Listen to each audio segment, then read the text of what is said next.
Le numéro 20, Evgeny Beloshikin.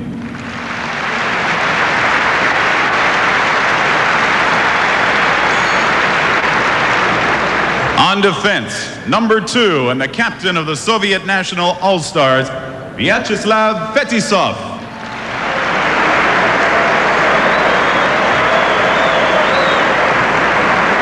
Le numéro 4, le défenseur Igor Stelnov.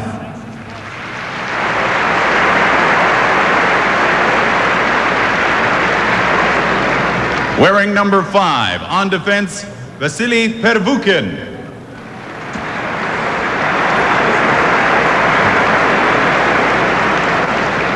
Le numéro 6, le défenseur Mikhail Tatarinov.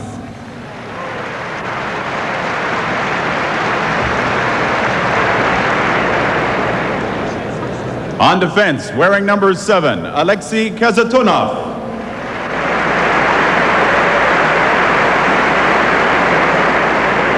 Le numéro 8, le défenseur Alexei Goussarov.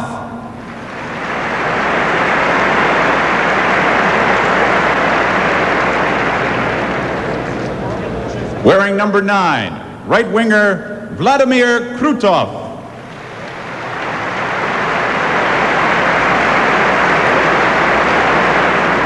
Le numéro 11, le centre Igor Larionov.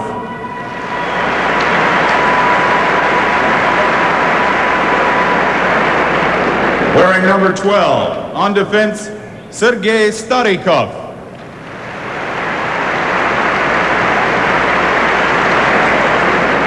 Le numéro 13, le centre Valéry Kamensky.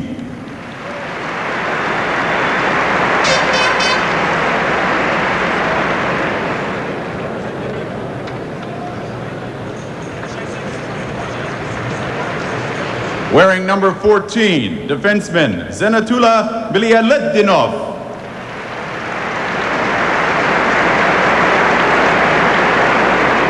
Le numéro 15, l'ailier gauche Andrei Homutov.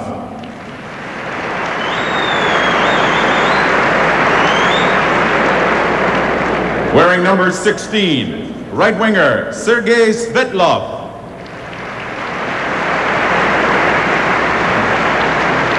Le numéro 18, le centre Alexander Semak. Wearing number 19, right winger Mikhail Varnakov.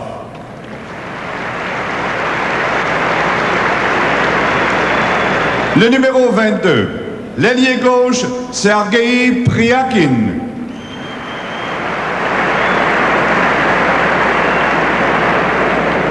Wearing number 24, left winger Sergei Makarov.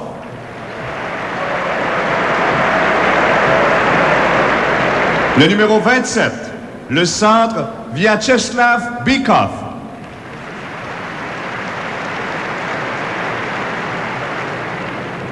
Wearing number 29, left winger Yuri Krylev.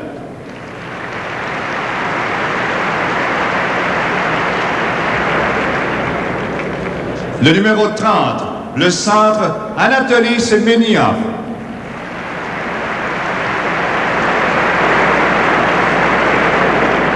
The coach and assistant coach of the Soviet national team, Viktor Tikhonov and Vladimir Yurzinov.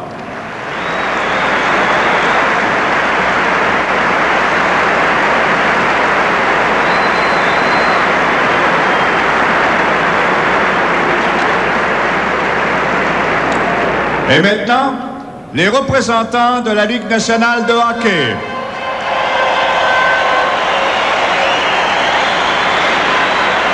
Dans les buts, le numéro 30 des Nordiques de Québec, Clint Malarchuk.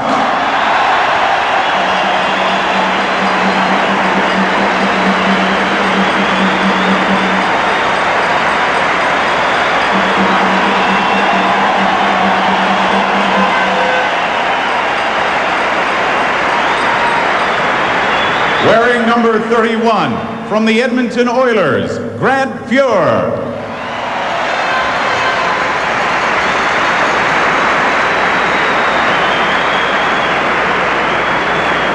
Le numéro 3, des Sabres de Buffalo, le défenseur Mike Ramsey.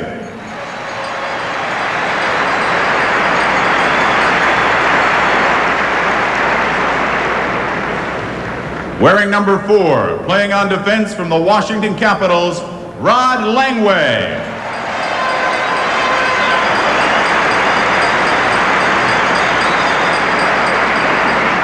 Le numéro 5, des Canadiens de Montréal, le défenseur Rick Green.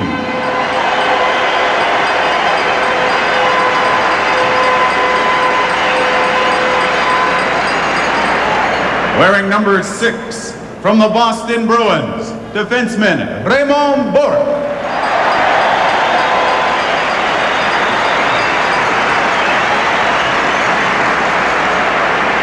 Le numéro 8, des Whalers de Hartford, le défenseur Rolf Samuelsson.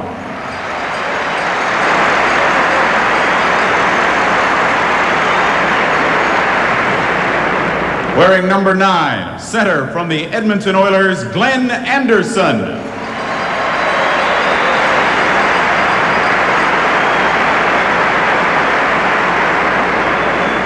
Le numéro 10, des Jets de Winnipeg, le centre Dale Hawerchuk.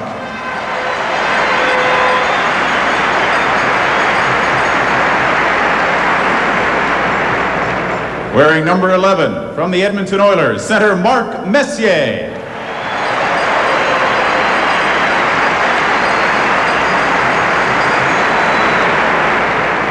Le numéro 14, des Whalers de Hartford, l'ailier droit Kevin Deneen.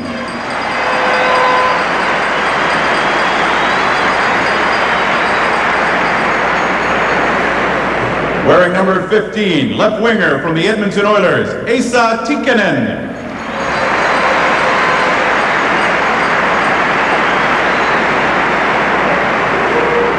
Le numéro 16, des Nordiques de Québec, Michel Goulet.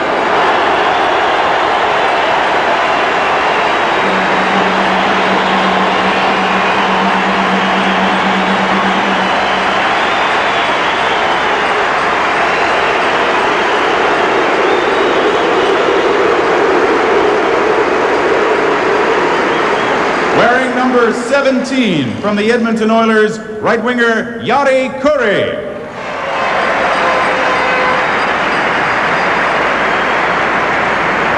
Le numéro 19, des Devils de New Jersey, l'ailier gauche Kirk Muller.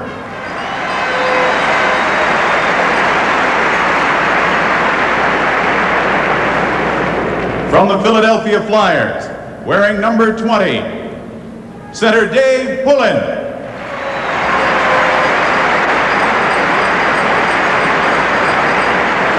Le numéro 24, des Blackhawks de Chicago, le défenseur Doug Wilson.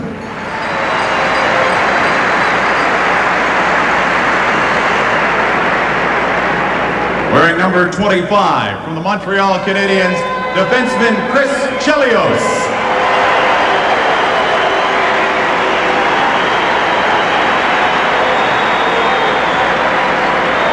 Le numéro 28, des Rangers de New York, l'ailier droit Thomas Sandstrom.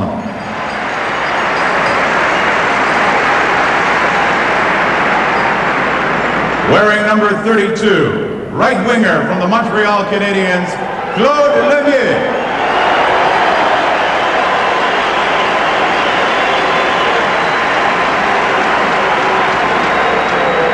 Le numéro 66, des Pingouins de Pittsburgh, le centre Mario Lemieux.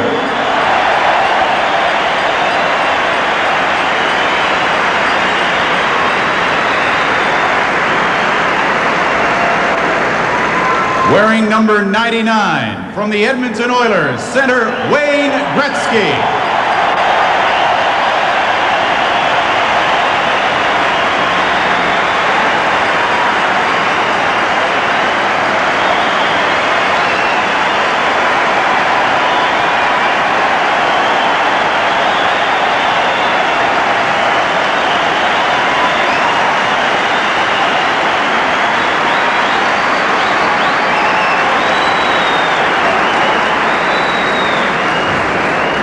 Ne joue pas ce soir. From the Philadelphia Flyers, Tim Kerr and Ron Hextall. And from the Quebec Nordic, Normand Rochefort. Et maintenant, les entraîneurs de l'équipe d'étoiles de la Ligue nationale de hockey. The coaches of the National Hockey League All-Star Team, Michel Bergeron, Bob Johnson, and the head coach, Jean Perron.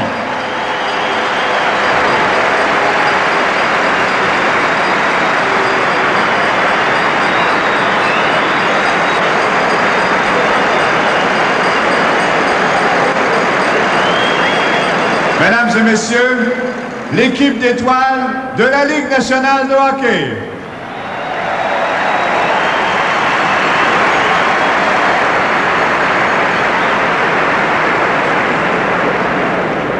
Rendez-vous-87, comme on vient de le voir, lors de la présentation des joueurs, se veut le rassemblement des représentants de 3 grandes nations, l'Union soviétique, les États-Unis et le Canada. As we just noticed in the players' presentation, Rendezvous-87 is the gathering of players and artists representing 3 great nations, the Soviet Union, the United States, and Canada. To sing the national anthems of each country, we're honored by the participation of 3 great choruses. To sing the Soviet Union national anthem, the Boris Alexandrov Ensemble of the Soviet Army. Pour l'interprétation de l'hymne soviétique, l'ensemble Boris Alexandrov de l'Armée rouge.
Pour interpréter l'hymne des États-Unis, voici de Boston le Harvard Glee Club, dirigé par M.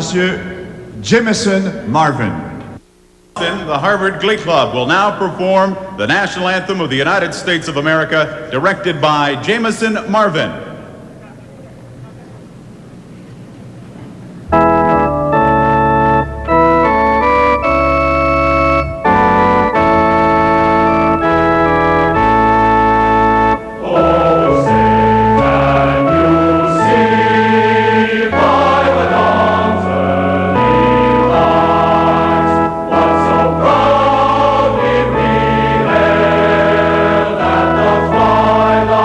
Fast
sing the Canadian anthem, a chorus from Quebec-City directed by Guy Bélanger. Le chœur de Rendezvous-87, dirigé par M. Guy Bélanger, interprétera maintenant le Haut-Canada.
For the official face-off of this one-time event, we ask you to welcome three of the greatest hockey players ever.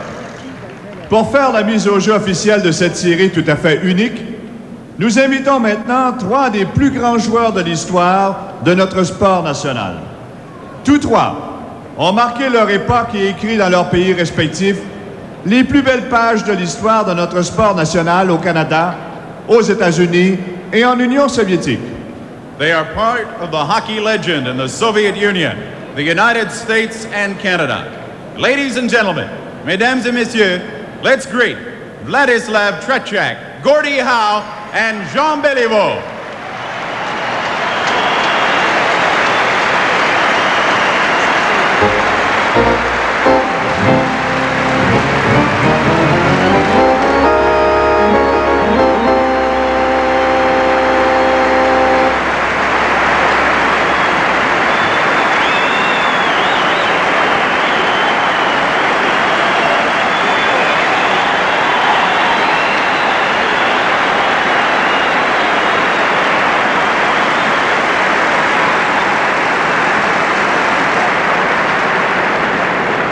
Nous demandons maintenant aux capitaines des deux équipes, Vyacheslav Fetisov et Wayne Gretzky, de s'approcher au centre de la patinoire pour la mise au jeu protocolaire.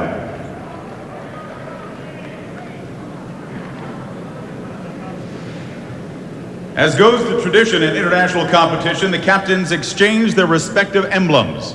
Comme le veut la tradition, les capitaines des deux équipes s'échangent maintenant les emblèmes officiels des deux formations.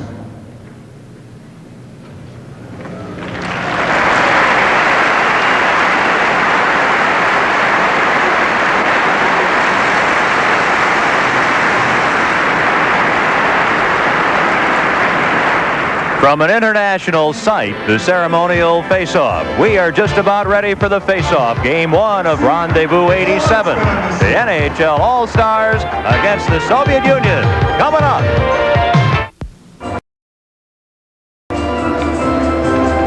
This is the time when everyone, no matter from what country, attempts to get rid of the butterflies. I think they exist not only on the ice, in the stands. I know they exist in the booth. And Bill Clement, I imagine for this worldwide television audience, there's some butterflies in a lot of living rooms around the world. I think there are, Ken. I have picked up the scent. I have started to taste. and I'm sure I'm very much like the players. I'm ready to eat now. The main course is ready to unfold, first of two between the NHL All-Stars and the Soviet national team. There is the referee, tonight from the Soviet Union, Nikolai Morozov. And from the NHL, as will be the case again on Friday night, veteran NHL linesman John D'Amico and R.Finn. By the way, on Friday night, we'll see a National Hockey League referee. In goal, the youngster, only 20 years of age, Yevgeny Beloshakin. Beloshakin, Ken, is without a doubt their #1 man. He has patterned his style as the Soviets have asked him to do after the great Tretsiak, who was involved in our opening ceremony tonight. He has a tendency at times to be inconsistent. I think all of the people on our side are hoping that he picks one of these times to be inconsistent. At the other end, our coaching staff has elected to play Grant Fuhr of the Edmonton Oilers, who had a back injury until 3 games ago, came back, performed well. We saw him last Sunday night in Edmonton. He is very, very sharp. I think we both agree, Ken. Very nice selection for our goaltending. And there is Viktor Tikhonov, the head coach of the Soviet Union.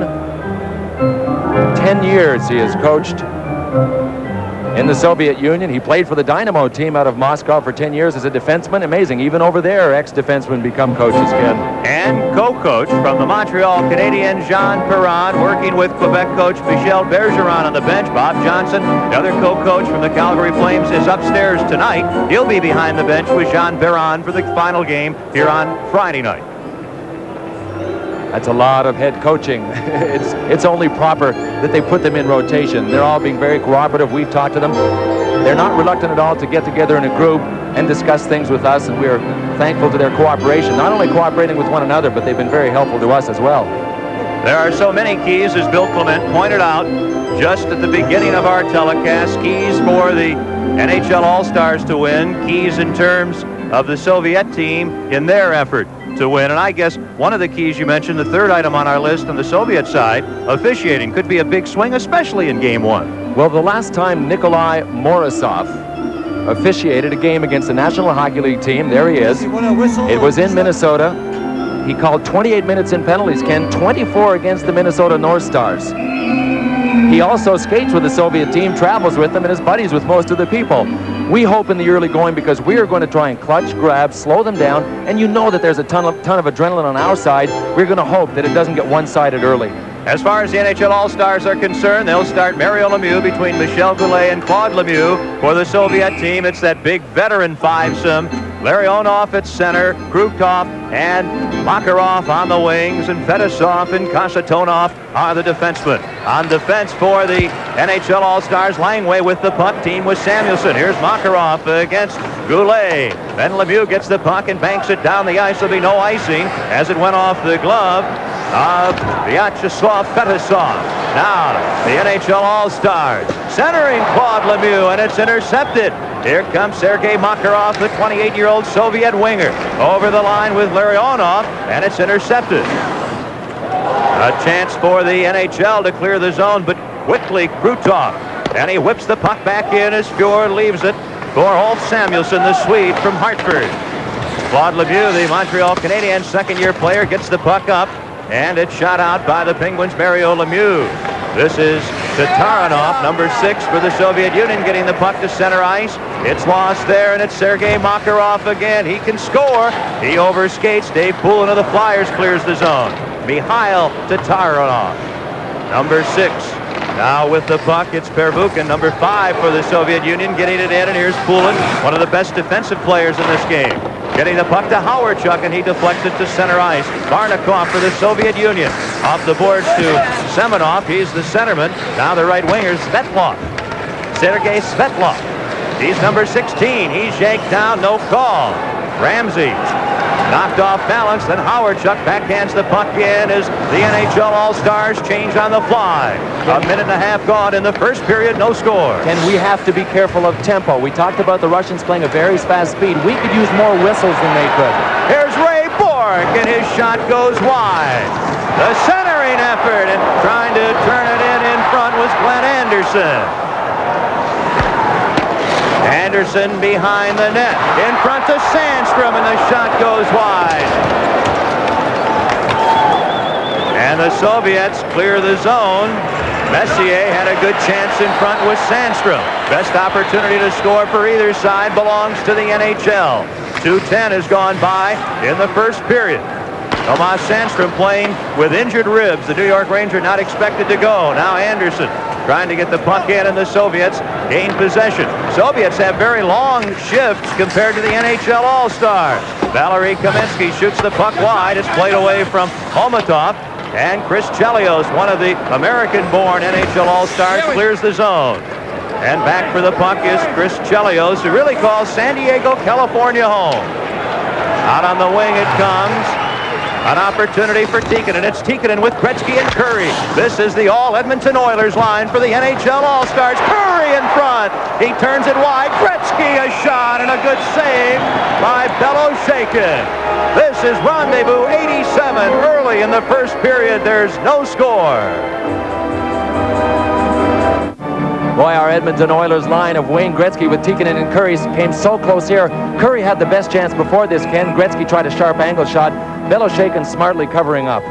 Now the face-off near the Soviet goal. The NHL All-Stars build to a man. Feel the first 10 minutes are so essential, setting really the entire stage for this two-game series. I think so, Ken. With the adrenaline that has been building, with the youth, we have a number of players that have never faced the Soviets. That combined with the potential scary statistics of the official makes the first 10 minutes very important to stabilize and become cohesive as a unit. A so-called checking line on for the NHL All-Stars. Howard, Chuck, Poulin, and Deneen against the Big Five from the Red Army, the KLM line. Makarov getting the puck in front, the play broken up. Now trying to get it out, and doing it is Rick Green. Ahead to Poulin, and a good poke check to steer it away by Krutov of the Soviet Union. Some heavy activity deep in the Soviet zone, and here come the Soviets. Larionov feeds on the wing too far for Makarov. Here's Rod Langway. University of New Hampshire product, grew up in the Boston area. Out to Kirk Muller from the New Jersey Devils, and his pass is broken up at the defense by Kasatonov. Krutov, the 26-year-old winger, prolific scorer for the USSR. This is typical. They'll slow things down, wind it up, try to get the good chance. The Soviets really don't shoot the puck in or dump it in that often. It's the Soviet Union on the attack, and Svetlov knocked off the puck. Sandstrom can't clear it out. Now the NHL All-Stars get the puck to center ice. An opportunity for Glenn Anderson. On with Sandstrom. Bork shoots the puck in. A delayed offside. NHL All-Stars have not cleared the zone, but the puck does. It's the Soviet Union. Varnikov gets the puck off on the right side, and Semenov spun around by Doug Wilson of the Blackhawks. The NHL. Bork driving it in, and the save by Beloshakin. And the puck shot down the ice. There'll be no icing. Back to play. It is Buffalo's Mike Ramsey. Here's Mark Messier. He's stopped in the neutral zone by Tatarinov. And the NHL just clears the puck through center ice. Back to play it. Igor Stelnov, who celebrates his 24th birthday tomorrow. He clears the center ice. Samuelson to Gretzky. To Tikkanen. He spins away from a check. And Tikkanen behind the net battling for the puck, and the Soviet Union gains possession. Clearing the zone is Stelnov, and the pass goes too far for Kaminsky. Dior leaving it for Ramsey. Play relatively cautious at the 5:10 mark of the first period with no score here in Game 1 from Quebec-City. Jari Kurri, one of the two Finns, steals the puck. Over to Tikkanen, the other Finn. The two Finns, Tikkanen and Kurri, playing with Gretzky in the middle, and Kurri shoots and scores! Jari Kurri, and it's 1-0 NHL All-Stars.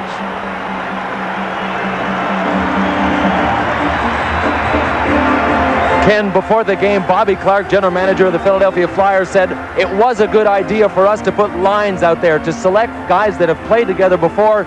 Gretzky knows where Kurri is at all times. See him do his little stop. Jari Kurri's always in that spot, sifting through the slot. He caught it all. This is a reverse angle look at it. Gretzky will give it the big stop with number 27, Bykov, going to check him. Kurri just one-times it right between Beloshakin's leg. There's a screen off to his right, but I really don't think it was a factor. Kurri caught it all right between his legs. 1-0. The NHL All-Stars take the lead from the face-off. The Soviet Union shooting the puck in. Here's Langway. To Mario Lemieux. It is Lemieux with Claude Lemieux and Michel Goulet, the French-Canadian line. That play is broken up, and a chance now for the Soviet team as Semak shoots the puck in. Backcourt is Rick Green, the defenseman from Montreal. He's teamed on defense with Langway. Green, the oldest NHL All-Star.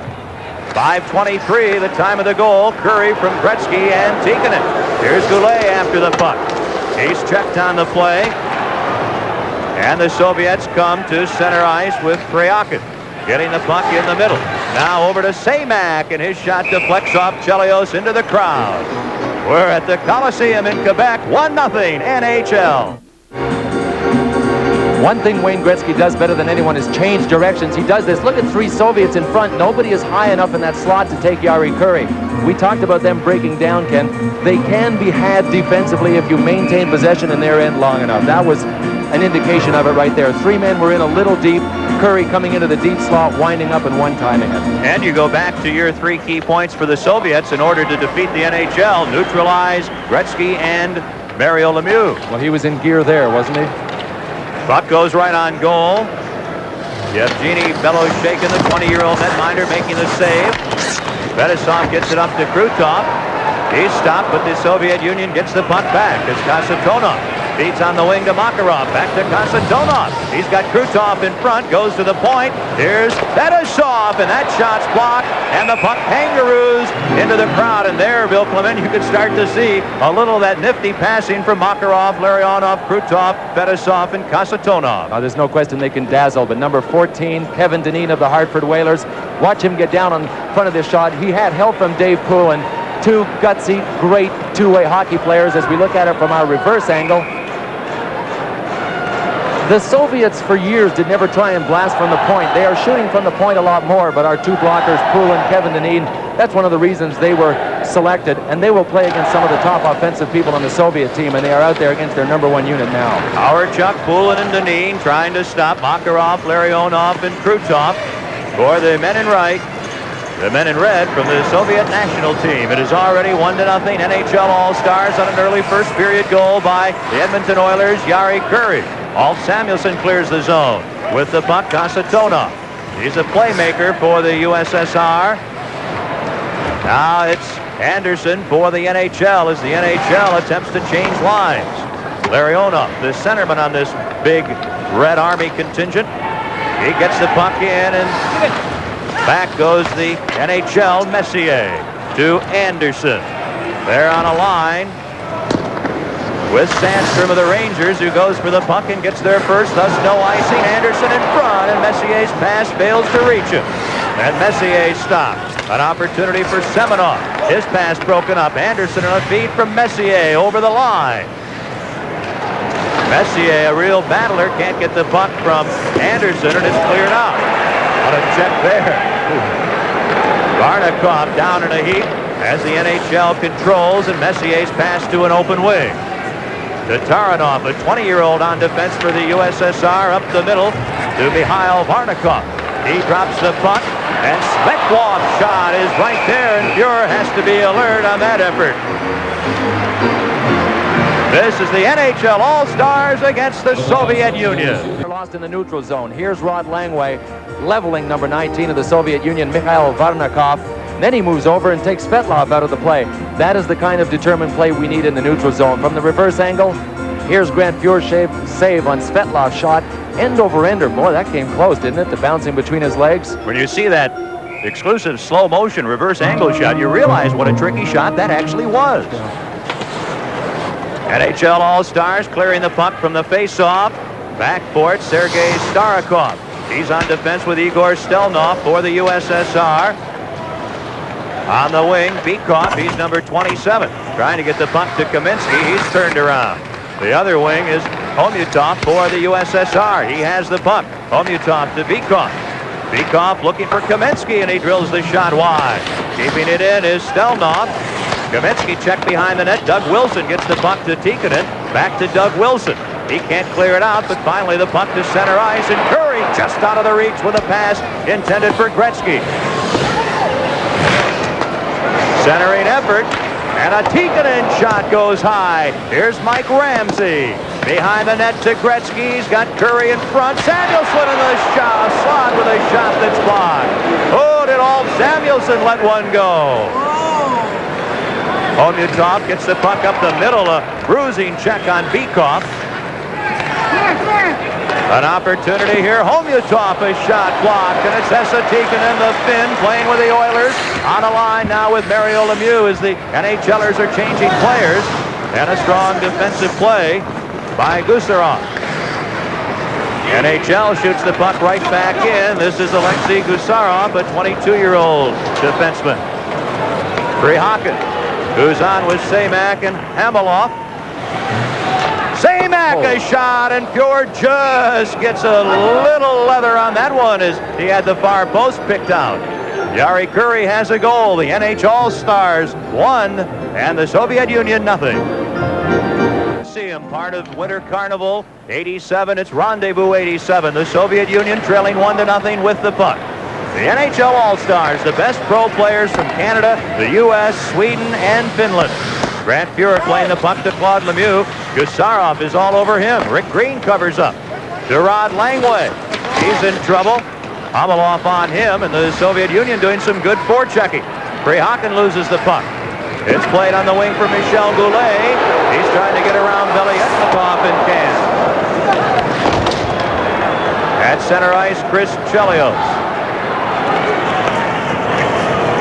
Here's Goulet. A drive right on, and the rebound effort. And unable to beat Beloshakin is Ray Bort. Back the other way. Prihakin. He's decked, and there'll be a penalty, the first penalty of the night, as the Soviet Sergei Prihakin was yanked down. We'll see the Soviet power play. They trail 1-0. The Soviet goalie, Evgeny Beloshakin, can make the save. He recovers very, very quickly from the original. He was going down to make that save. As soon as he left the rebound, he was back up in position. That is one thing he does very, very well, especially for a 20-year-old. Here's our reverse angle look at it. Goulet winds up, takes the blast. He's going down to save it. Right back up on his feet, in position. Perfect position to face Ray Bork, who really had a sharp angle, Ken, from there. And we hope you enjoy that slow motion look here on ESPN, that reverse angle. Hooking penalty, 2-minute minor at 10:30 of the first period. Claude Lemieux, the Montreal Canadiens, goes off. We'll see the Soviet Union power play. Messier killing the penalty. Going one-on-one with Kasatonov, gets a shot, and Beloshakin makes the save. Here's Vyacheslav Fetisov. He's number 2 to Vladimir Krutov.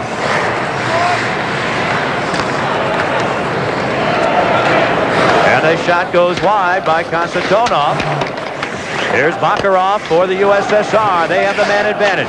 Larionov, Makarov, Krutov is out in the slot. It's 1-0 NHL. And Fetisov can't accept the pass. As the action continues. Dave Poulin, with his work ethic, his speed, and his defensive ability, say nothing of his leadership qualities, really a nice addition to this team. Wayne Gretzky killing the penalty. Jari Kurri up front.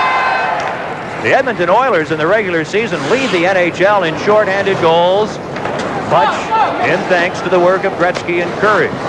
On defense, Samuelson anchoring the right side, and Mike Ramsey on the left side. He looks up and sees Vladimir Krutov. Krutov turns in the corner, plays the puck around the boards to Makarov. Power play, Soviet Union. NHL leads 1-0 first period. Fetisov over to Makarov, the puck deflected high. Samuelson unable to steer it away. Kasatonov, a pass in front. Makarov to Fetisov.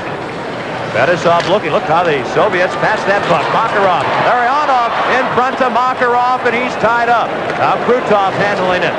And Kasatonov watches Kurri clear the zone, and it's Gretzky with Fetisov back. 2 of the all-time greats. And Vyacheslav Fetisov is able to block that shot by Gretzky.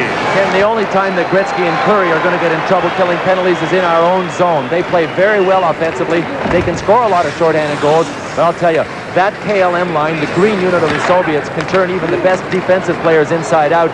And they are not known for their defensive work, so they have to stay out of our own end.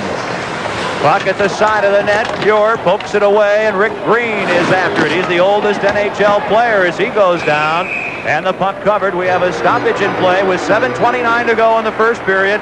And Claude Lemieux, the penalized player, is back on. And the NHL, certainly Bill Clement saw some fancy Soviet passing on that power play. Their skills are wonderful, Ken, and there's a very good reason for it. They have excellent coaching from a very young age. They come up through a hockey system. We'll take a look at it here. Look at Makarov dipsy-doodling through.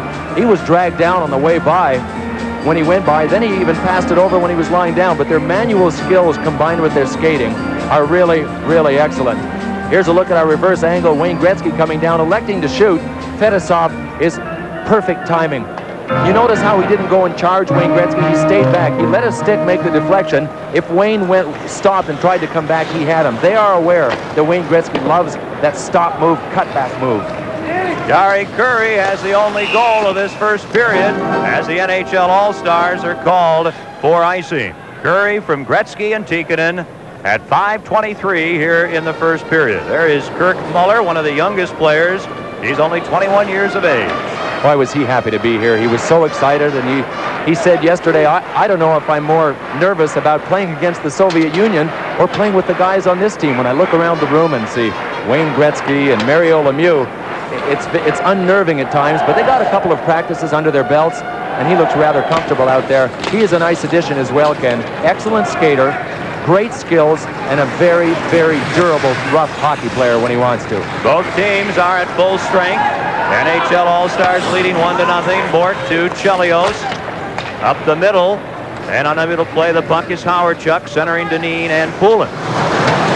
Bill Clement saying that the NHL had to neutralize the Soviet speed, forecheck well, and eliminate quality shots. He'll be talking about their success or lack of it during the first intermission with Tom Mees. In front, Dineen goes barreling into the crossbar as he's checked by Pervukin. That stops play, and surviving the collision is the young Soviet goaltender, Evgeny Beloshakin. Well, I'm really not surprised to see this kind of determination from Kevin Dineen. He basically takes everyone out. He knew at that stage that he would never get a stick on the puck. What do? Make up your mind to clear the whole area, takes the defenseman into the net. Reverse angle, we'll see him coming from the top right of our screen. Howard-Chuck basically just lays it in front, hoping someone can get to it. Dineen just throws her into charge gear. He takes everybody, including the net. Well, Bill, you had 3 key points for the Soviets in order for them to be successful. One was Yevgeny Beloshakin. He's given up the 1 goal. He had to have a good game. You wanted to really watch the Soviets, see if they could neutralize Gretzky and Mario Lemieux. And the other question, of course, was the officiating, and we certainly haven't had any problem.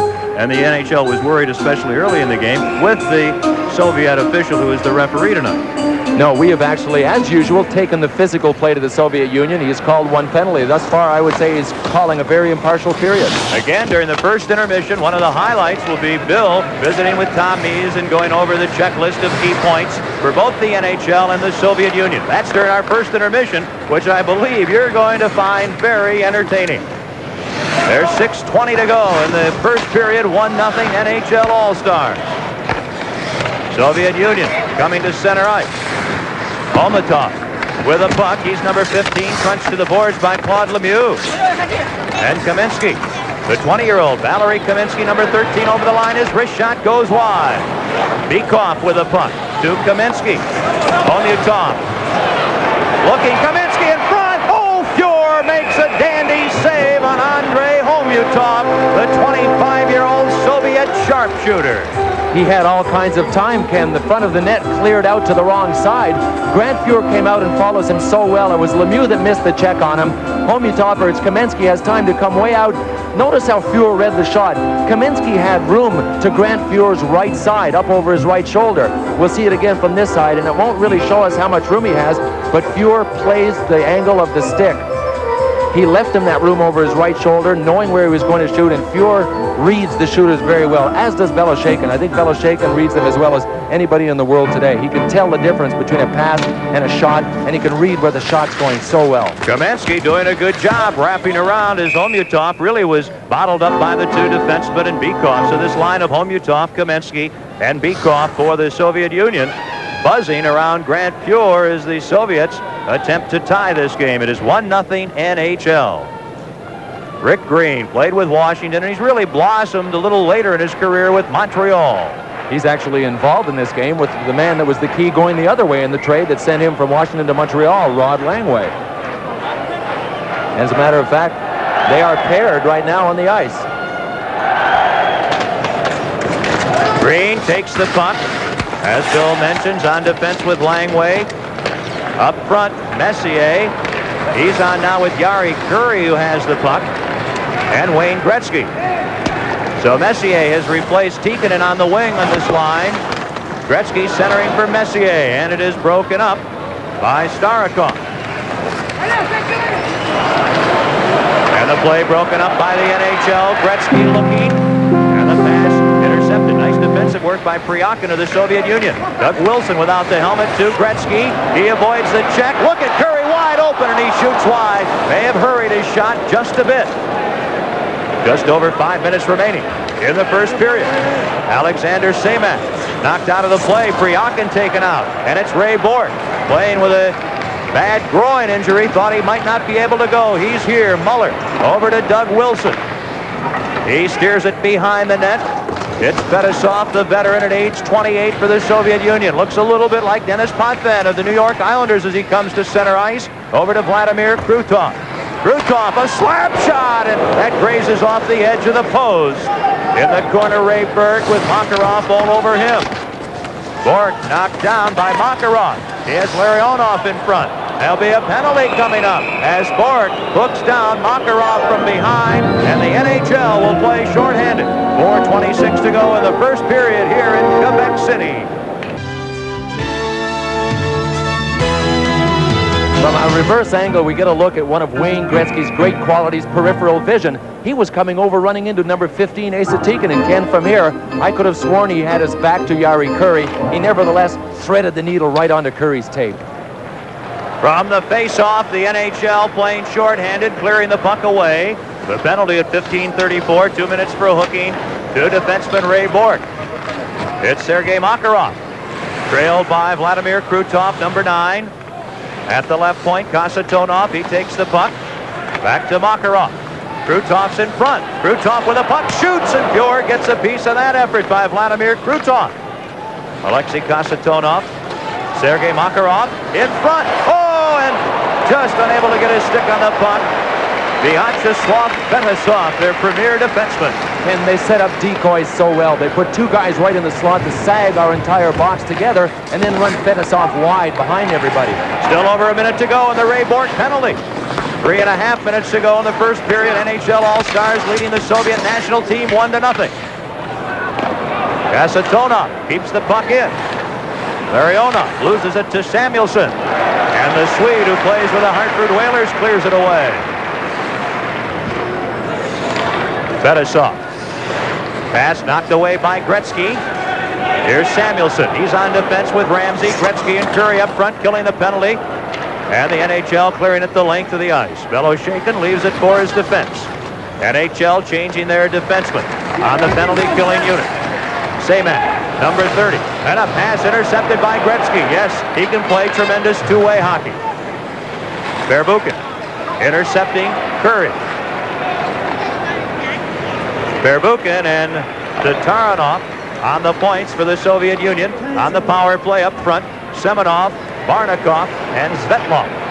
15 seconds to go in the NHL penalty as Gretzky gets the puck.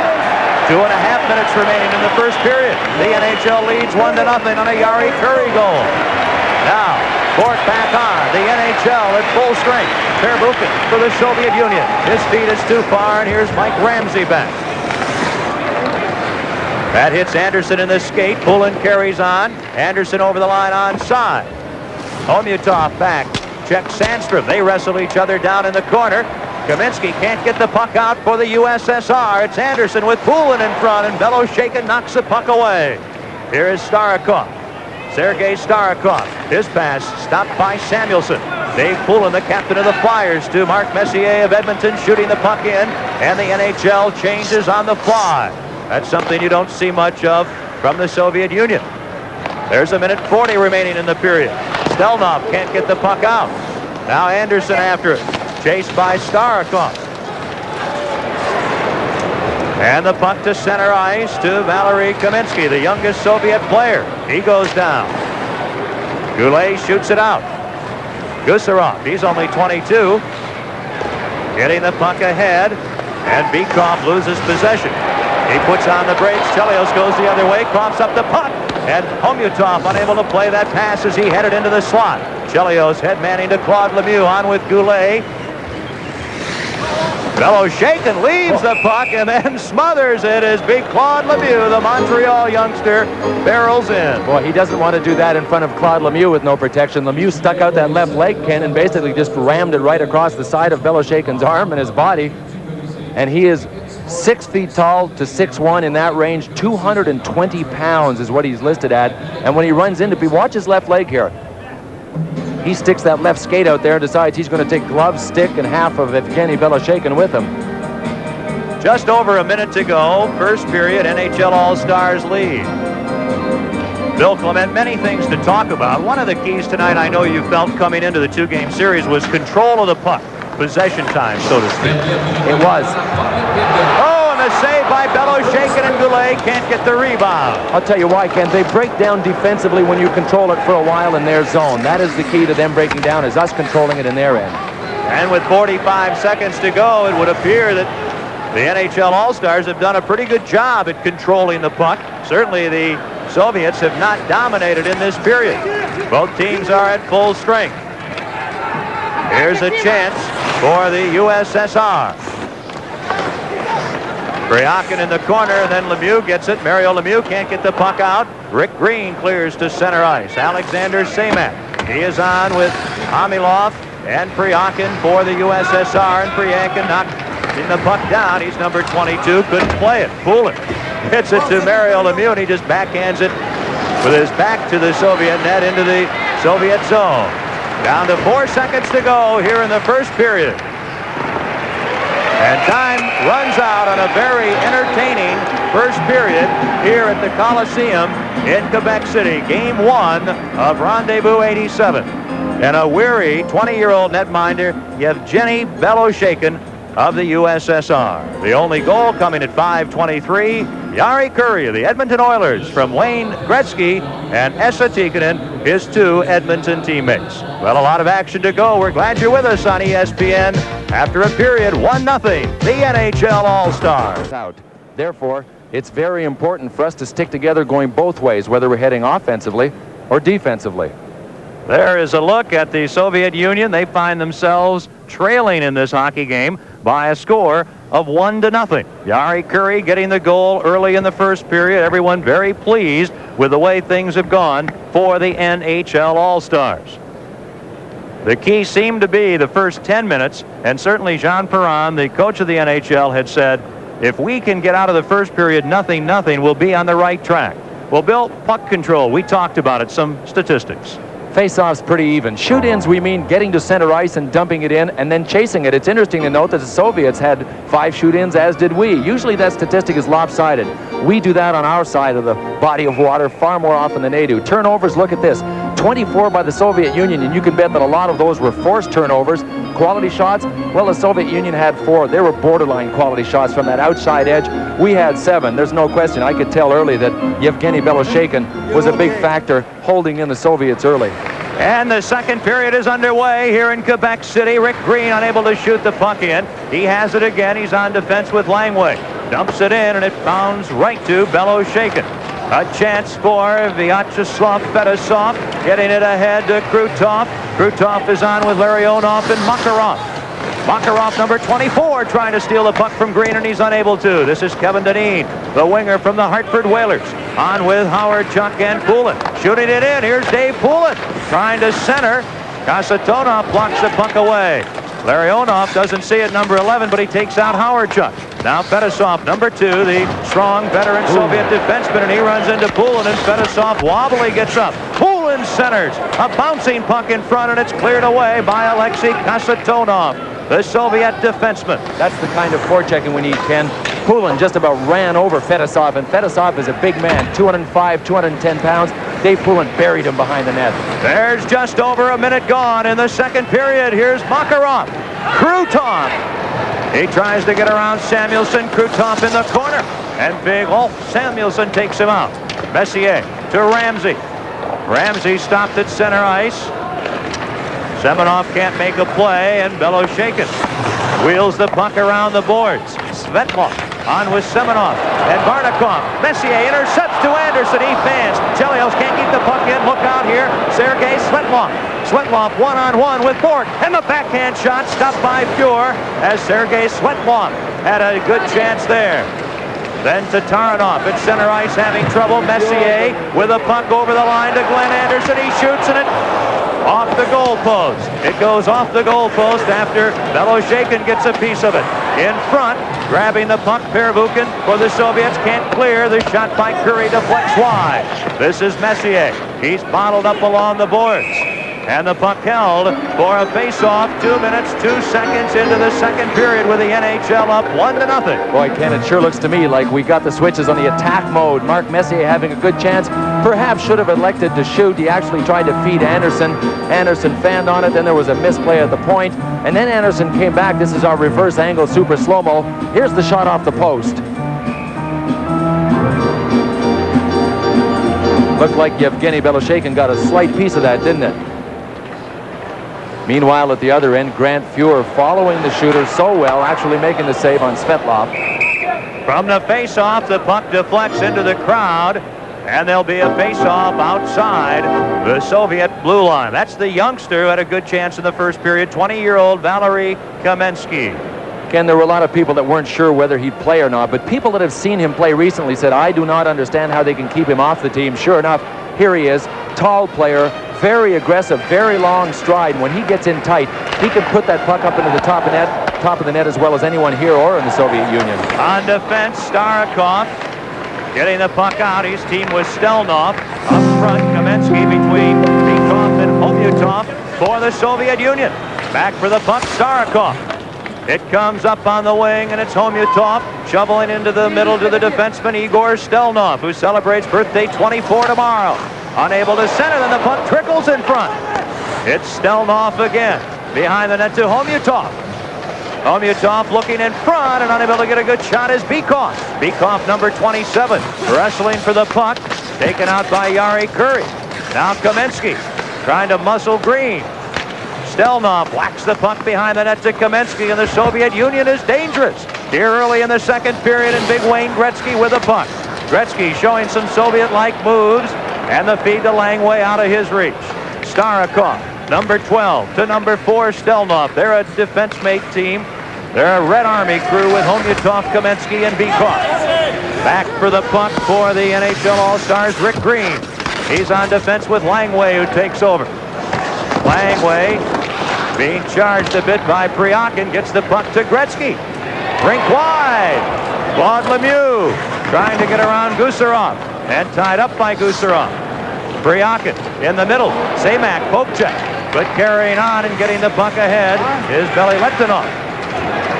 Soviets with an opportunity, and the save on Semak by Fuhr.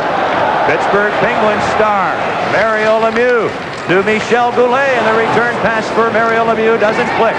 Mike Ramsey playing the puck over to his defense mate, and it comes to Goulet, the Quebec Nordique star. Michel Goulet plays it off the boards, and taking over is Belletdinov, the veteran, the oldest Soviet player. He wears number 14. It's 1-0, NHL All-Stars. That's Belletdinov making the stop, and Belletdinov comes right in front to Krutov. Oh, and the save on Krutov by Fuhr on a setup by the veteran Zinatula Belletdinov. Boy, he learned about Grant Fuhr there, Ken. He thought he had all kinds of time. Fuhr would slide across, but Fuhr stacked the pads and got them up so high he had nowhere to go. Had he let it go right away, I think he would have scored. This is Dineen. His pass is broken up. It's Belletdinov again. He's 31 years of age, the oldest Soviet. NHL dumping the puck back in. Igor Larionov getting it around to Vladimir Krutov by him. And the NHL in possession. Here's Doug Wilson. On the wing, Kurt Muller. Oh, and a glove save by Beloshakin on the former member of the '84 Canadian Olympic team, Kurt Muller. At Quebec-City, Rendezvous-87, Game 1. The NHL leads 1-0. Well, we talked about Grant Fuhr being back and sharp on top of his game. He has certainly been that, Ken, in the first period. Here's the shot that Krutov delayed. It looked to me as if he got the puck, stopped it, looked around, took another little look, very split second, let it go a little late. Oh, there are a couple of big names there. Wilt Chamberlain on the left, the soccer great Pele on the right. They have been here with other sports and hockey greats at the Hockey Hall of Fame signing autographs.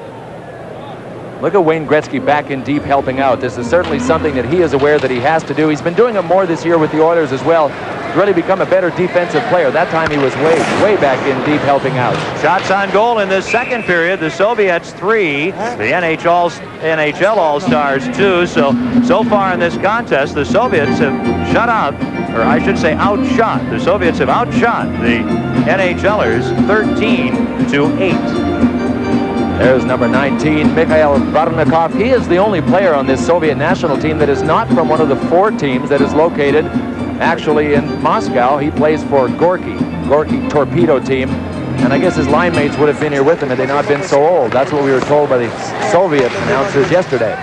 NHL leading 1-0. Second period, Messier on with Sandstrom. The pass back, and Green can't play it. It's Anderson, Sandstrom, and Messier up front. Langway and Green on the defense for the NHL All-Star team. 5:35 has been played in this middle period. Beloshakin leaving the puck for Perbukin. Ooh, and a close call right there. There's a break in the action. Back to Quebec in just a moment.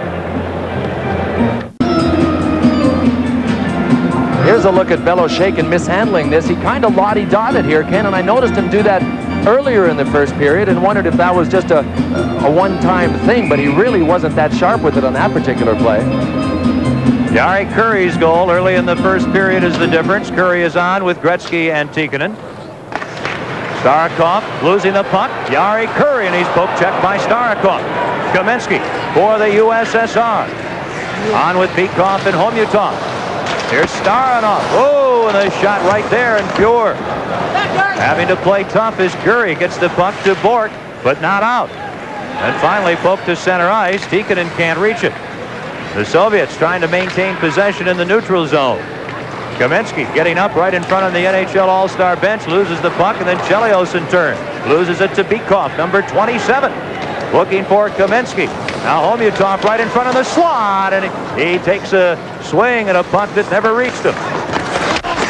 Homutov moving in front. He's got a bit of a screen, and Pure makes a save on Andrei Homutov. Good forechecking here by the Soviet Union. Starikov, and that shot wide. Kaminsky. He's bothered by Bork. That allows Chris Chelios to get the puck. NHL leading the Soviets 1-0. Esa Tikkanen, and he can't quite get it through to Chelios. Here's Sergei Priakin, number 22 for the Soviet Union. Oh, and a quick wrist shot, and Pure has to be alert there as Priakin lets one go. The NHL clearing the puck the length of the ice. It's icing as Alexei Gusarov touches it. We're in Quebec-City, the opening game of Rendezvous-87. The stick on the bench, the player Wayne Gretzky. 7 times he's won the Hart Trophy, the MVP in the NHL. Number 99, he is legend worldwide. Don't think these Soviets don't know all about Wayne Gretzky or Mario Lemieux. They dream of the NHL over there, perhaps not as vividly or as in many vivid colors as kids on this continent, but they nevertheless dream about the National Hockey League. Gusarov, the Soviets. Up front now, it's Amalov, Semak, and Priakin for the Soviet Union. Covering up Gusarov. Playing the puck around to Priakin. He lets it go, and it's Ramsey for the NHL. Out to Holm Samuelsson. The Swede, Tomas Sandstrom, the other Swede on the NHL team. Gusarov again. Priakin. Lanky Soviet forward. Krutov breaks for the slot. He overskates it, as did Belletdinov. Back comes the NHL, led by Goulet. Claude Lemieux breaks for the net and tries to just deflect it by goaltender Beloshakin, and he's unable to. As the two French Canadians, Claude Lemieux and Michel Goulet, attempt to combine. Rod Langway touches the puck. That's a rare icing against the Soviet national team. Well, Rod Langway, one of the Americans playing in this 2-game affair. 3 players. Langway actually born in Taiwan, but grew up in the Boston area in Randolph. Of course, the other U.S. players, Chris Chelios and Mike Ramsey, also defenseman. Rod Langway started his NHL career with Montreal and, of course, a star with Washington. And does he stand out? 6'3", 215 pounds. These Soviet players, Ken, are not in general as big as we are. That big lineup, there's Makarov, 5'9", 160 pounds, Larionov, 5'8", 155. But they combine strength and power and agility on the ice, along with balance, and they are very, very strong when you meet them head-on on the ice. We just saw Soviet coach Viktor Tikhonov pointing out to one of his players, giving that circular motion, and the Soviets love to do that. One side of the ice to the other, circle around, keep moving, and that's one of the keys for the NHL All-Stars. They don't usually play that way. Maybe the Edmonton Oilers do a bit, maybe Gretzky, Tikkanen, and Curry do a little bit, but it's not the North American pattern. You have to have very, very skilled players to be able to do that and execute very well, and there aren't that many teams that can do it in the National Hockey League. Fedosov robbed on a super save by Grant Fuhr.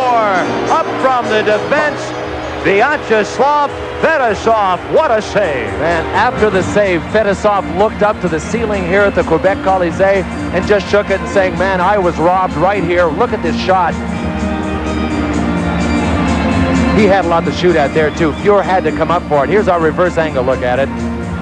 Nice pass, landing right on Fedosov. We talked about him being an offensive defenseman as well as a defensive defenseman. He is their leader and can do it all. And we talked about them actually being up on the play. He was more than up on the play. He was actually coming right through. That puts a big, big strain on the forwards, whose duties are to actually watch the Soviet point men when we get into our end. And what a pass made by Sergei Makarov. He made a Gretzky-like pass into the slot to Fedosov, and the Soviets there with one of their best scoring chances of the game. Now the NHL, a pass for Pulenstov, and the Soviets move on the attack, led by Vladimir Krutov. Here's Makarov again, wedged to the boards by Langway. Dale Howardchuk of the Winnipeg Jets to Dave Poulin, the spunky centerman of the Philadelphia Flyers. Pushed by Kasatonov, then a drive by Dineen, and a good save there by Beloshakin. Boy, Dineen did a heck of a job on teeing that up. He was on his off wing, and when those passes come out of the corner, very, very difficult to get your body twisted around on the proper attitude to get rid of it. Out of the right of your screen, we might see him showing up, just getting enough wood on it to pop it on Beloshakin. You could see he was a right-hand shot, and the pass was coming out of the corner. But at the other end, Ken, that save earlier that Grant Fuhr made on Fedosov, it pointed out to me how much we might miss Paul Coffey in a two-game series like this. How many times have we seen Paul Coffey do just what Vyacheslav Fedosov did, cut for that net, open things up, and actually score as a defenseman by cutting in. Mark Howe does it very well, too. He's not here. Ray Bourque is the third best at it in the league, and he is not healthy. Puck in the Soviet zone, and played out. Shot the length of the ice by Tatarinov. That's icing against the Soviet Union. So Paul Coffey, Mark Howe, Mike Bossy, all not here, out with bad backs. Those are the three players missing tonight for the NHL. Quebec-City, Canada, 10:58 left, second period. The NHL All-Stars won, the Soviet national team nothing. We mentioned Coffey, Howe, Bossy, all out with injuries. Tim Kerr pulled a thigh in practice earlier today, and the big goal scorer of the Philadelphia Flyers is not suited up tonight. Norman Rochefort, the Nordiques defenseman, who had been working out, is not dressed. He may play Friday night. And the third goalie, Ron Hextall, is not dressed. The backup goalie is Clint Malarchuk from Quebec. There's a quick shot by Messier, and Beloshakin makes another save for the Soviet Union. Boy, number 6, Tatarinov of the Soviet Union, Ken, there he is. Glenn Anderson took his feet out from under him. This kid is a bull. He's one of the young bucks on this team, one of the new breed of very aggressive Soviet players. He got up to his feet once Anderson had leveled him. There's a look at there. He is going down. He gets up. Look at his direction. Right back to Glenn Anderson. Here's our reverse angle look at him. Muller just tries to get it on the net, but Semenov knocks it off with his stick. Messier, that was a shot out of midair. And Tatarinov was screening Beloshakin a little bit. Watch Anderson come in. Think that was accidental? I'm glad it didn't happen at a border spot. Beloshakin again from the faceoff. There's no question that could easily have been a 2-minute penalty to Glenn Anderson. No question. And speaking of border spots, Talking about the Soviet Union hockey system, I mentioned earlier 4 of the teams are in the Soviet Union. One of them is Dynamo, one is Soviet Wings, Moscow at least. One of them is the Wings, one is the Red Army. The Dynamo team is sponsored by the Border Guards and the KGB. They have an interesting system in the Soviet Union, and we'll be telling you about their first division National League pro team, of which all of these players come from that make up the Soviet national team. We'll get into that more tonight and again on Friday night in Game 2. You're a big save there. Tikkanen to Gretzky to Curry. 3-on-3. Tikkanen in the middle for Curry. Back to help out. Bekoff. Then Anderson, or check it, Gretzky in front to Curry, and Curry can't get a good stick on the puck as Gretzky set up Jari Curry. Here's Bekoff. Olmatov. He's spun around, and the NHL taking possession and clearing out, and all the way back to the Soviet goal. There's 9:50 left in the second period as Beloshakin just holds on to the puck for a face-off deep in Soviet territory. Ken, we talked about puck control, and now the Soviets can have a tendency to break down when you can control that puck for long enough. Wayne Gretzky did it so well in behind their net. Beloshakin here freezing the puck as Tikkanen comes in to throw a little snow at him. Here's Jari Curry moving in front. About puck control, Wayne Gretzky set up office behind the net. Nobody in the most dangerous area of the ice, 15 feet out in front of the net. Curry just either fanned on it or had it bounce over his stick. Here's Hamalov. He's 29, number 29, 22 years of age in the NHL, breaks up the blood. Green on defense with Langway, who takes the pass. Up front, Mario Lemieux, his slap shot goes into the crowd off the stick of Alexei Gusarov. This is the French-Canadian line that Coach Jean Perron has on now. That's Mario Lemieux, only 21, with Claude Lemieux at 21 with him. And on the other wing, the veteran, 4-time 50-goal scorer, Michel Goulet. I'm wondering how effective his knee is, Ken. He was injured 6 weeks ago, a couple of months ago, came back and played a couple of games, was doing well, but he re-injured it, was taken off the ice in a game last weekend against the New Jersey Devils. I'm not sure that he is at full speed. If he gets a little rest and doesn't bother it tonight, we could see a different Mario by Friday night. Mario Lemieux has quite an extensive, strong brace protecting his right knee as he plays here tonight in Quebec-City. Game 1 of Rendezvous-87, 2-game series between the NHL All-Stars and the Soviet national team. It's 1-0. NHL All-Stars, just over 9 minutes remaining in the second period as Langway takes over. We're glad you're with us here on ESPN, part of the worldwide coverage of this unique, one-time only 2-game series. Priakin trying to get the puck through, and Mario Lemieux ends up with it. Playing it to Claude Lemieux, no relation. Gusarov, he's stopped. Here's the NHL on the attack. Goulet just out of the reach of Claude Lemieux, and the All-Stars from the NHL will change players.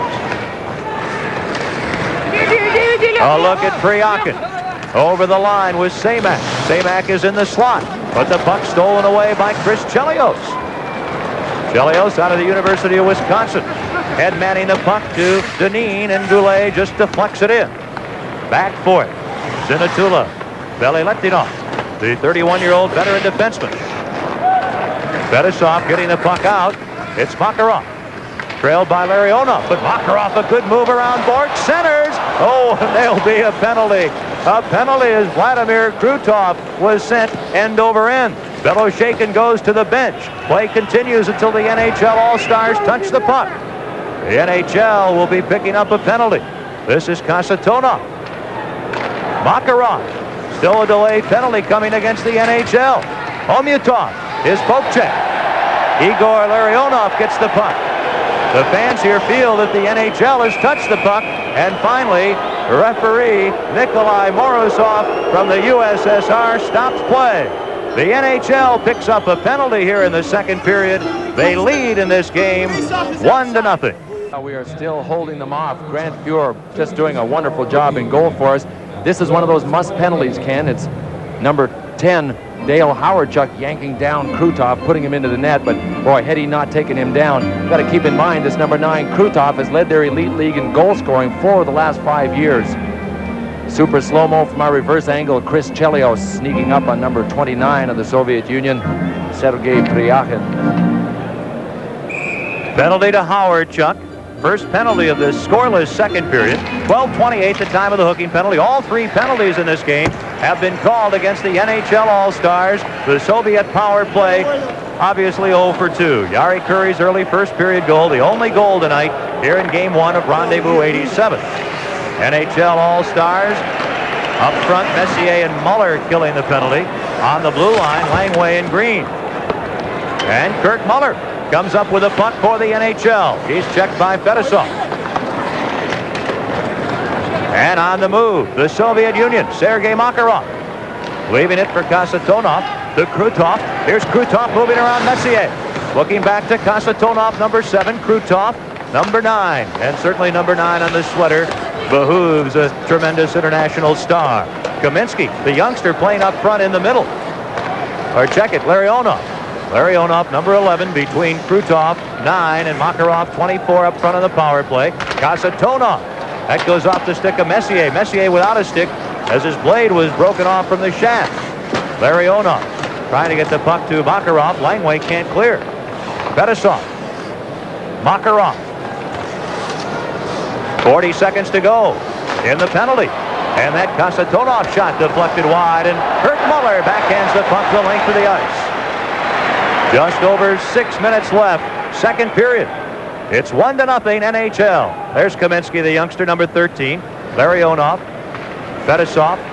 He can handle it. To Kaminsky, cutting right in. And Fjord makes the save on Valery Kaminsky. The Soviet Union has been stopped cold in the first two periods by sensational play from Grant Fjord. Makarov giving the puck off. Fedosov at the point for Larionov. Can't keep the puck in. Here's Wayne Gretzky. Short-handed, the NHL. And a return pass from Kurri fails to reach Gretzky. 5.5 minutes to go in the middle period. Homyutov with Kaminsky. Kaminsky ridden out of the play, and Homyutov sends the puck behind the net. And Ramsey plays it there, but a penalty will be called, and I believe it'll be a penalty for too many men on the ice, called by...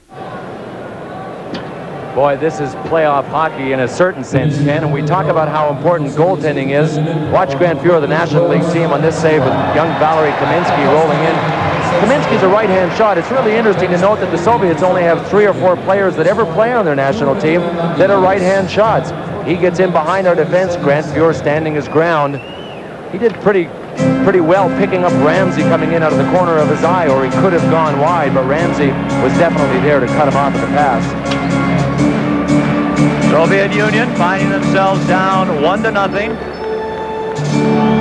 Too many men on the ice against the Soviet team. 14:37 the time of the penalty. It'll be served by Valery Kaminsky. Robert, après la période. Kind of an uncharacteristic penalty, Ken, too, of a team that prides itself on its discipline, isn't it? That's a very good point, Bill. You would not expect that from the Soviets. Bork getting the puck behind the net, gets it back. Doug Wilson is at the left point. Bork also supposed to be at a point. Bork in front. Oh, and somehow Howard Chuck turns it just wide as Dale Howard Chuck was set up by Ray Bork. Bork's at the right point, Doug Wilson at the left point, Gretzky, Messier, and Howard Chuck up front. There's a lot of firepower on this NHL All-Star power play, the first of the night for them.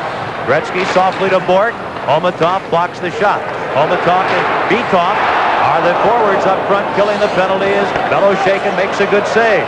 Messier to Gretzky in front for Howard Chuck, and an alert move by the young goaltender Beloshakin. 2 consecutive excellent hockey plays, one by Ray Bork on a pass, the second Beloshakin helping himself right through the crease, Ken.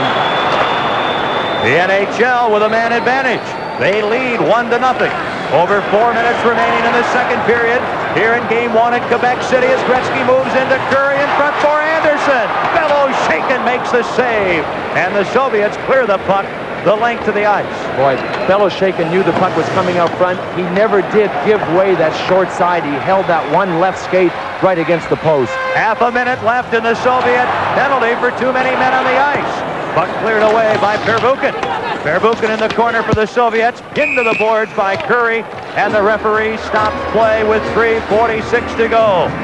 in the second period, and we have seen some tremendously skilled and entertaining hockey here tonight in Game 1 of Rendezvous-87. Can you imagine the luxury of having a Dale Hawerchuk of the Winnipeg Jets and Wayne Gretzky? There they are sitting beside each other. Gretzky 99 on your left, out there on the same power play. Imagine if they threw Mario Lemieux out there as well. Here is Hawerchuk in front. That pass jammed him a little bit. By jamming, I mean it wasn't right on his forehand side. He had to actually move his stick in between his feet. Wasn't able to direct it at the net properly, or stop it for that matter, before he shot. Soviets control and get the puck out. Less than 20 seconds left in the Soviet penalty. NHL All-Stars leading 1-0 after the puck. Mario Lemieux. He's on with Anderson and Curry up front. Bork and Wilson are on the points. Glenn Anderson back to Ray Bork, but he is really rushed on the play. After the puck for the Soviet Union is Semenov. USSR is back at full strength as Doug Wilson and Semenov tangle. Here's Yari Curry. He's dead tired. On the attack, Curry just shoots the puck in and heads for the bench. Glenn Anderson trying to bound away, and he does.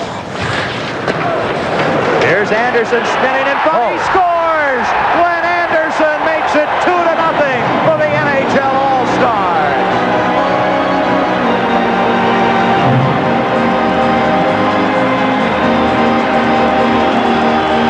And it looked to me as if Beloshakin tried to help himself too much on this. He was trying to cut the pass with his stick.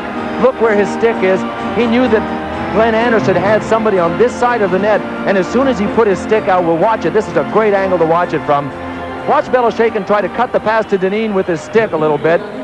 He actually left the hole between his legs.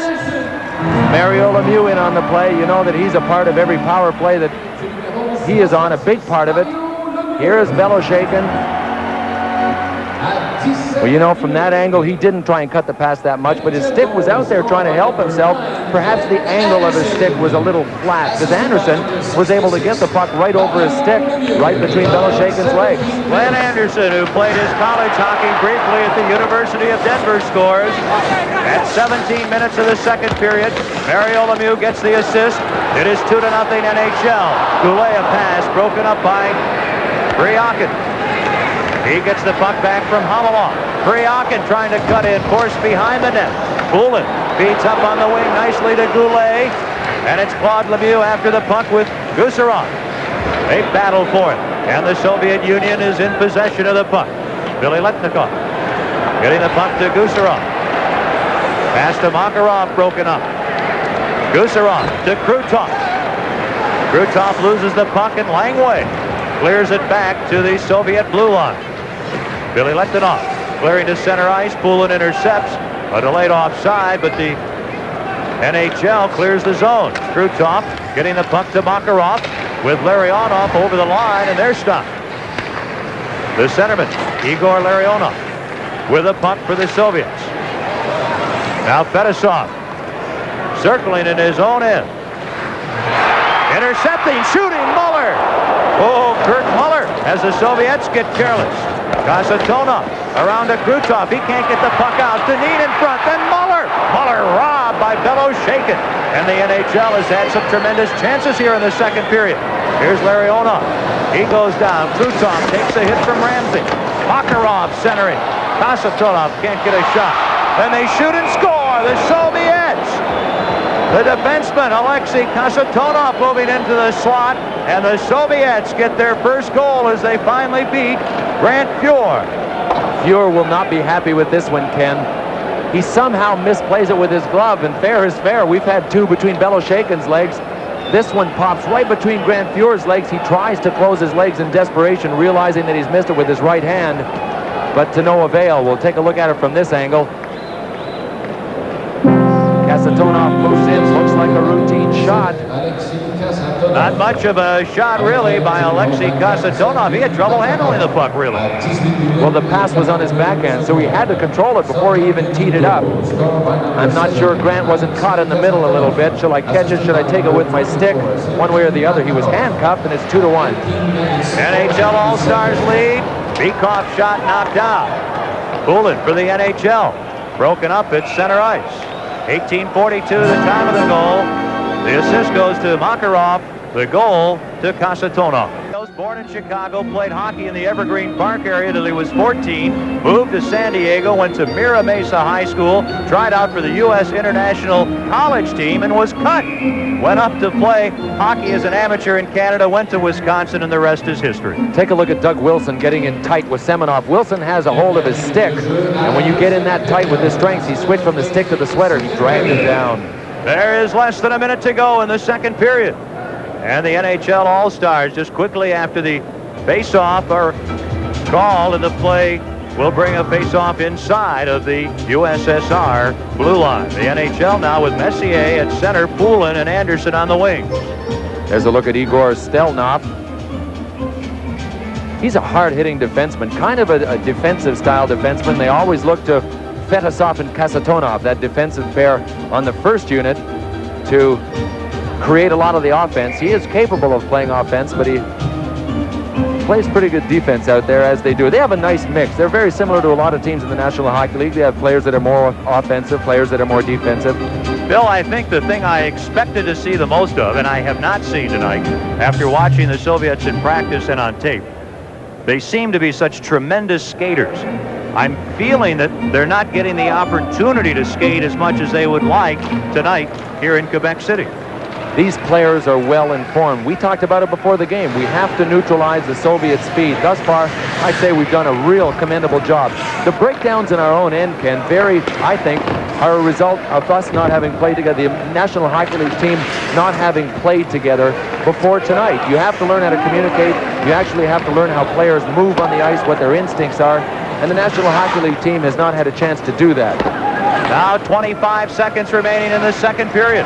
Both teams have scored once in this period. The NHL leads 2-1. Fetisov unable to make the final move. He can't get around Tikkanen. And play is stopped by the Soviet referee, Nikolai Morozov, with 14 seconds to go. One of the things we've talked about is goalies, Bill, and we have seen Grant Fuhr absolutely terrific, especially early in this period, then gives up maybe a soft goal. We've seen Beloshakin on the other end give up a goal. He did his best against Anderson, but it certainly wasn't a tremendously skilled goal that beat him. It's definitely a key, Ken. It will continue to be a key, especially with the score this tight. We're getting into the third period, and number 9, Krutov, is going to be on Grant Fuhr's door before this game is over. Jari Kurri scored the initial goal early in the first period, and it was a very pretty, pure play. Gretzky to Kurri out in front. Puck cleared out by Chelios. Here's Deneen dumping it in. 3 seconds remaining. Kasatonov sends the puck to center ice. That is the end of the second period here in Game 1 of Rendezvous-87 in Quebec City. So to recap the scoring for you in the second period, the NHL takes a 2-0 lead. Glenn Anderson from Mariel. How shall we say a lucky one on Grant Fuhr, because Grant Fuhr is not really, tonight at least, he's been very, very steady. That indecision cost him, but Kasatonov in his own right, we talked about him at the top of the show as being one of the 2 top defensemen in the Soviet Union.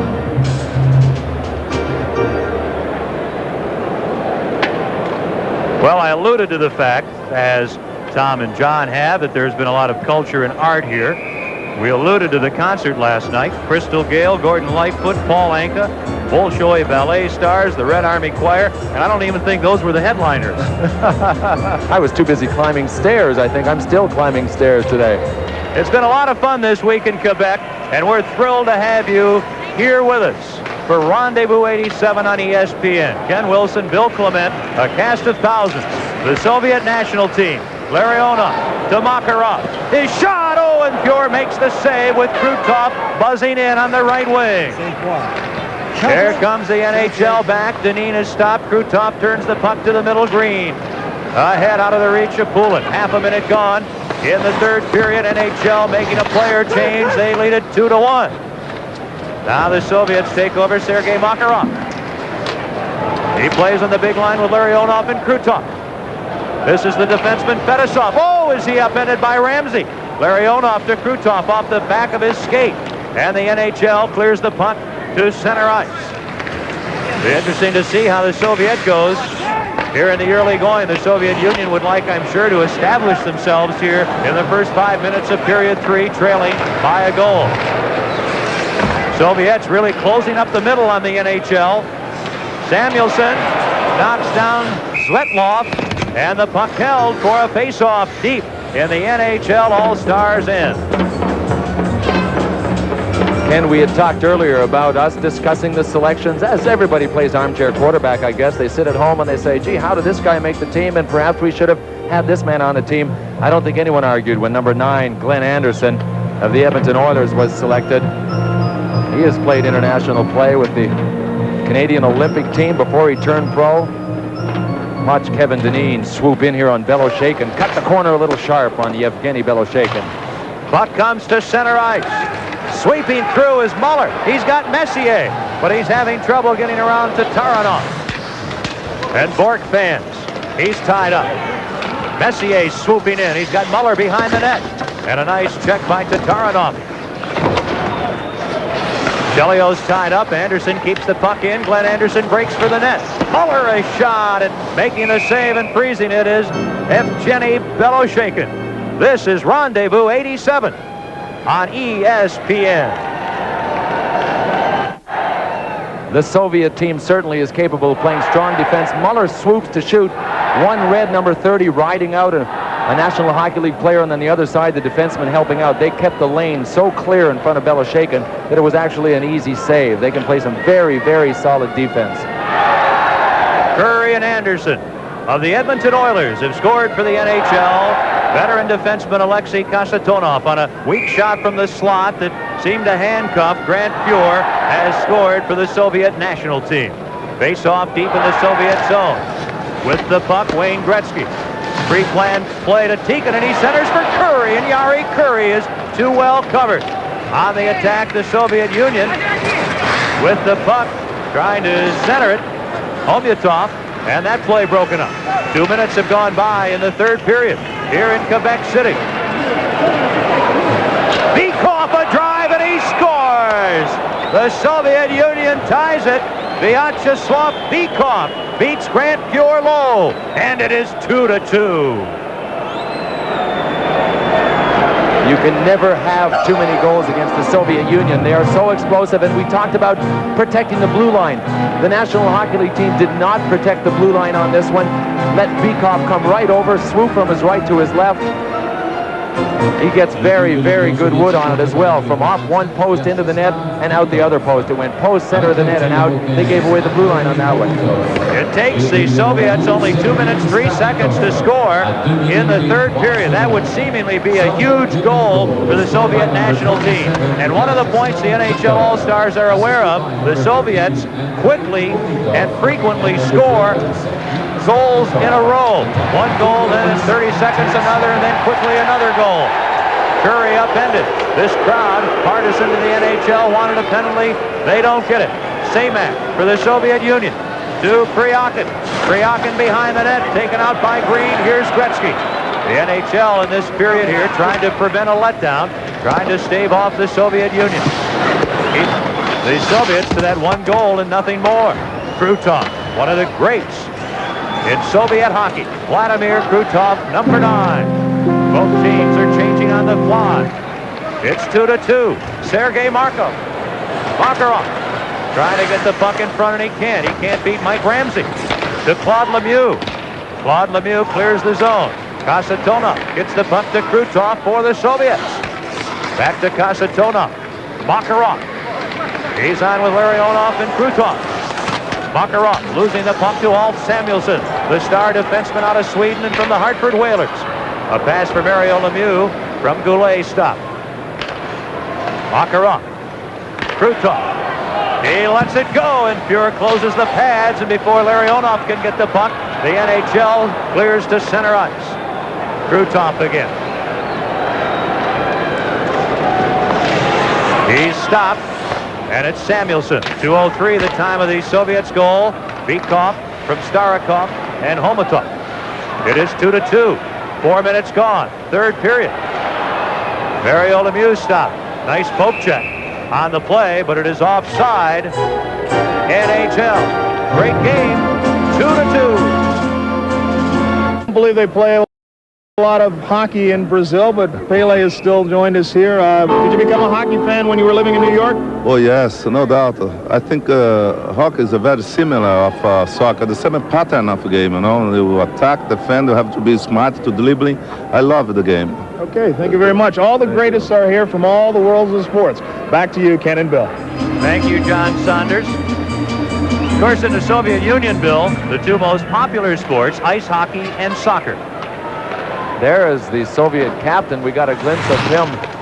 Vyacheslav Fetisov seems to have injured his left knee, perhaps getting ice on it. He would be a big loss for this Soviet team. Now the NHL All-Stars, Muller to Messier, and the puck hops over his stick. Anderson digs after it. He's beaten to it. Larionov gets the puck out. Now it's Doug Wilson for the NHL. He's teamed with Ray Bourque. Bourque of Boston's Bruins, Wilson from the Chicago Blackhawks. Muller with Anderson and Messier dumping it in. Messier is beaten to it. Verbuchen playing the puck around the boards. And the Soviets move to center ice and quickly. A chance for Semenov getting the puck in front. And Varnikov unable to get a stick on it. Quick shot and a good save by Pure on Tatarinov. Messier for the NHL All-Stars. Shooting the puck in. 2-2 the score. 5:10 gone in the third period. Green. His pass behind Gretzky. An icing coming up as Igor Stelnov touches the puck for the Soviet Union, and the faceoff will come back near Grant Fuhr. There's the wife of the Canadian Prime Minister, Brian Mulroney, Mrs. Mulroney in attendance, and she hosted a very nice fashion show luncheon this morning that our wives attended. Just one of the many functions, and accompanied as usual by Brian Mulroney, the Prime Minister of Canada. He is describing now what happens on a face-off. He's setting up the face-off for her. Well, you be careful, because if he comes up here to be the analyst, you'll be down there running the country. I have enough to do right here, thank you. NHL controls in their own end. Green, the Montreal Canadiens defenseman, gets it out, and quickly Bykov, the goal scorer, with a puck, and yanked down by Messier. Here's Langway. Green. Jari Kurri. On with Gretzky and Tikkanen. Tikkanen from Langway firing the puck in around the boards, and Beloshakin stops it as Gretzky was lurking. NHL begins to change players as Kamensky is stopped. Moving up on the play, Bykov. And his pass fails to reach Stelnov. This is Kurri, the Finn. Gretzky, the great one. Jari Kurri, another Finn. And Samuelson is poke check. 2-on-1 break. Kamensky, he shoots, and Pure gets a piece of that slap shot from Valery Kamensky. Wayne Gretzky for the NHL All-Stars. There's 13:42 to go in the third period. It's 2-2. These two teams playing tonight by NHL rules. Should it be tied after regulation play, there'll be a 5-minute overtime period. Pure leaving the puck for Samuelson. Kept in by Beliletdinov. And then the NHL All-Stars led by Samuelson to Howard Chuck. Dineen breaks for the net. The pass to Dineen, and he gets the puck lost in his skates. And the save by Beloshakin. At the Coliseum in Quebec, it's 2-2. Here's our reverse angle with Dale Howardchuk of the Winnipeg Jets doing his version of the reverse angle. He stops, throws the Soviets out of position, and Kevin Dineen is in a little too tight. That pass jams him, but Beloshakin's there to make the save anyway. Back to live action. Howardchuk for the NHL. In front is Dineen. He shoots and scores. Set up by Poulin. Howardchuk and Poulin set up Dineen. The NHL leads it 3-2.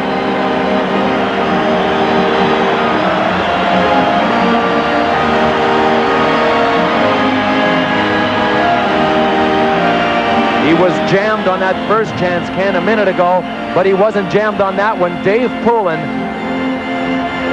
passes this right onto Kevin Dineen's tape. Howardchuk along the boards, back into the corner to Poulin, and Dineen is jockeying for a position out front. He actually is loose. Larionov is a centerman, number 11. He is sagging back in. Watch him try and get to Dineen a second too late. He had to move back in because number 2, Fedosov, had actually pinched to the corner to try and get Poulin. You have to fill that zone area when it is vacated. Larionov didn't cover in time for Fedosov. Dineen was right there to jam that one home. He made no mistake about it. 7:03 of the third period, the time of the tie-breaking goal. Dineen from Howard, Chuck, and Poulin, and the NHL All-Stars have the lead again. The NHL has never trailed tonight. It's 3-2. Here comes Poulin, his shot, and it's off the stick of Kasatonov and into the crowd. So Bykov scores for the USSR at 2:03 to tie it, and then the Dineen goal at 7:03 to give the NHL the lead again. The two grinders for this NHL team, Kevin Dineen of the Hartford Whalers and Dave Poulin of the Philadelphia Flyers, figuring on that goal. Two excellent all-around hockey players. I don't think they were much of a surprise, Ken, either. Some people may have raised their eyebrows a little bit, but people that follow hockey, as we look at it again, boy, Dineen just jammed it right up past Beloshakin. People that follow hockey really know the merits of someone like Kevin Dineen, someone like Dave Poulin. Poulin especially, not very flashy player, just excellent both ways. Here come the Soviets on the attack. Vetlov loses the puck. It's kept in by Perbukin. His shot blocked by Muller, but Perbukin ends up with the puck again. Leaves it for Varnikov, number 19. He loses it in turn to Bork. And it gets by to Taranov. Interestingly enough, 2 of the 3 NHL All-Stars goals have come directly from Soviet defensive zone turnovers. Moving right in and scoring is Semenov, Anatoly Semenov. Oh, you talk about explosive. The Soviets tie it at 3. He may have paid the price, Ken. He is holding his midsection, and he may have actually speared himself or run into the tip of Grant Fuhr's stick, but what a move he made on Grant Fuhr, pulling it to his forehand. Beat him very, very cleanly. He had at least 3 feet of the net to shoot in. Gets in behind the Soviets. You never know when they're going to strike. He pulls it way to his forehand. Gee, it looked as if he was holding his midsection. We'll see if we can see from here. He obviously rams into the goalpost with his shoulder. What an excellent goal. Just a fine move to his forehand. Notice how he sets it up on his backhand and pulls it way over to his forehand. There's very little a goaltender can do when a forward is able to maneuver the puck that long a distance. That covered 6 feet from the time he took it on his backhand, slid it all the way over and brought it to his forehand. He must have covered 6 or 7 feet of ice, and it's so difficult to defend. It is 3-3 here in Game 1 of Rendezvous-87. Coming to you from the Coliseum in Quebec-City. Game 2, 7:30 Eastern, Friday night here on ESPN, and there'll be a penalty. A penalty coming up against the NHL's Esa Tikkanen. Ken, we had talked before the game about slowing down the Soviets, hooking, holding, anything you can. Well, this time the NHL team didn't get away with it. Esa Tikkanen of the Edmonton Oilers actually trying to impede the progress of one of the Soviets, and he wasn't really very far away from referee Nikolai Morozov, who's called, by the way, a very, very excellent game tonight, I would say, Ken. Look at that reaction from Esa Tikkanen, 2-minute penalty. Coming here in the third period. Well, Budweiser keeps Kamensky again. He's got some skating room. Staranov. At the left point is Stelnov. This is Kamensky, number 13. He's on with Homyatov and Bykov. Staranov. Kamensky. In front, Bykov. Stelnov. Playing it around off the stick of Homyatov. And Wayne Gretzky ends up with a puck. Can't clear it. Bykov. Stelnov. Kamensky. Cross-check down by Rick Green. NHL playing shorthanded. 3-3 is the score in the third period here in Quebec City. Bykov has a goal. Looking for the give and go. At the point. And a good save by Fuhr on Staranov. Kamensky to Homyatov. In front is Bykov. Curry and Gretzky. Langway and Green killing the penalty in front of Fuhr. Just over 10 minutes to go in the third period. A nice steal by Langway. And he clears the puck the length of the ice, and the NHL All-Stars will change players. The Soviets make some personnel changes of their own. 21 seconds to go in the Soviet power play. Igor Larionov stopped at the NHL blue line. This is Sergei Makarov, slowed up by Poulin, and Larionov gets the puck.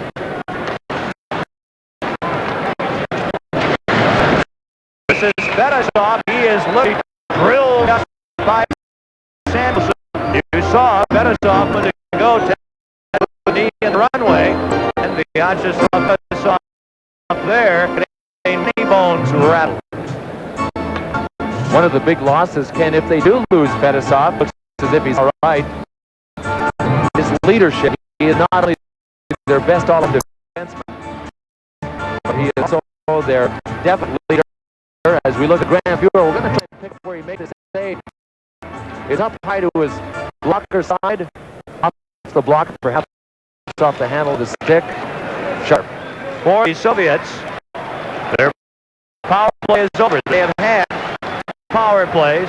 They've come up empty, and they've had only 2 shots on goal on their power play. But look out. Krutov! The shot partially blocked by Samuelson.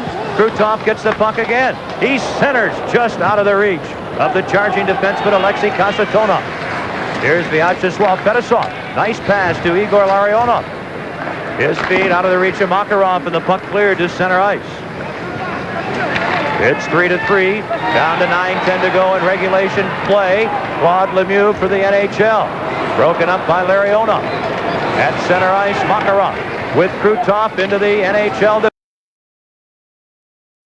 defensive zone.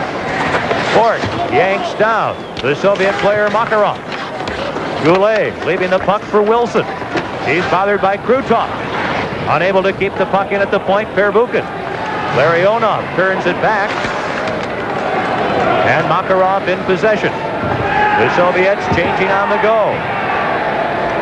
Kasatonov, the veteran. He has 27 points in 34 games against the NHL after a goal here tonight.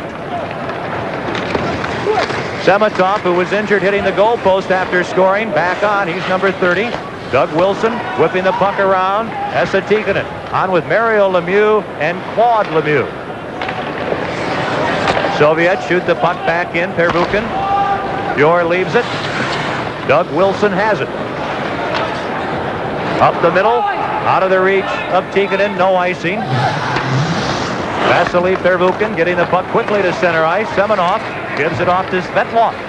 Langway takes Svetlov out of the play. Now it's Varnikov centering. And Tikkanen intercepts for the NHL. And Tikkanen winding up in his own zone. Head manning to Gretzky.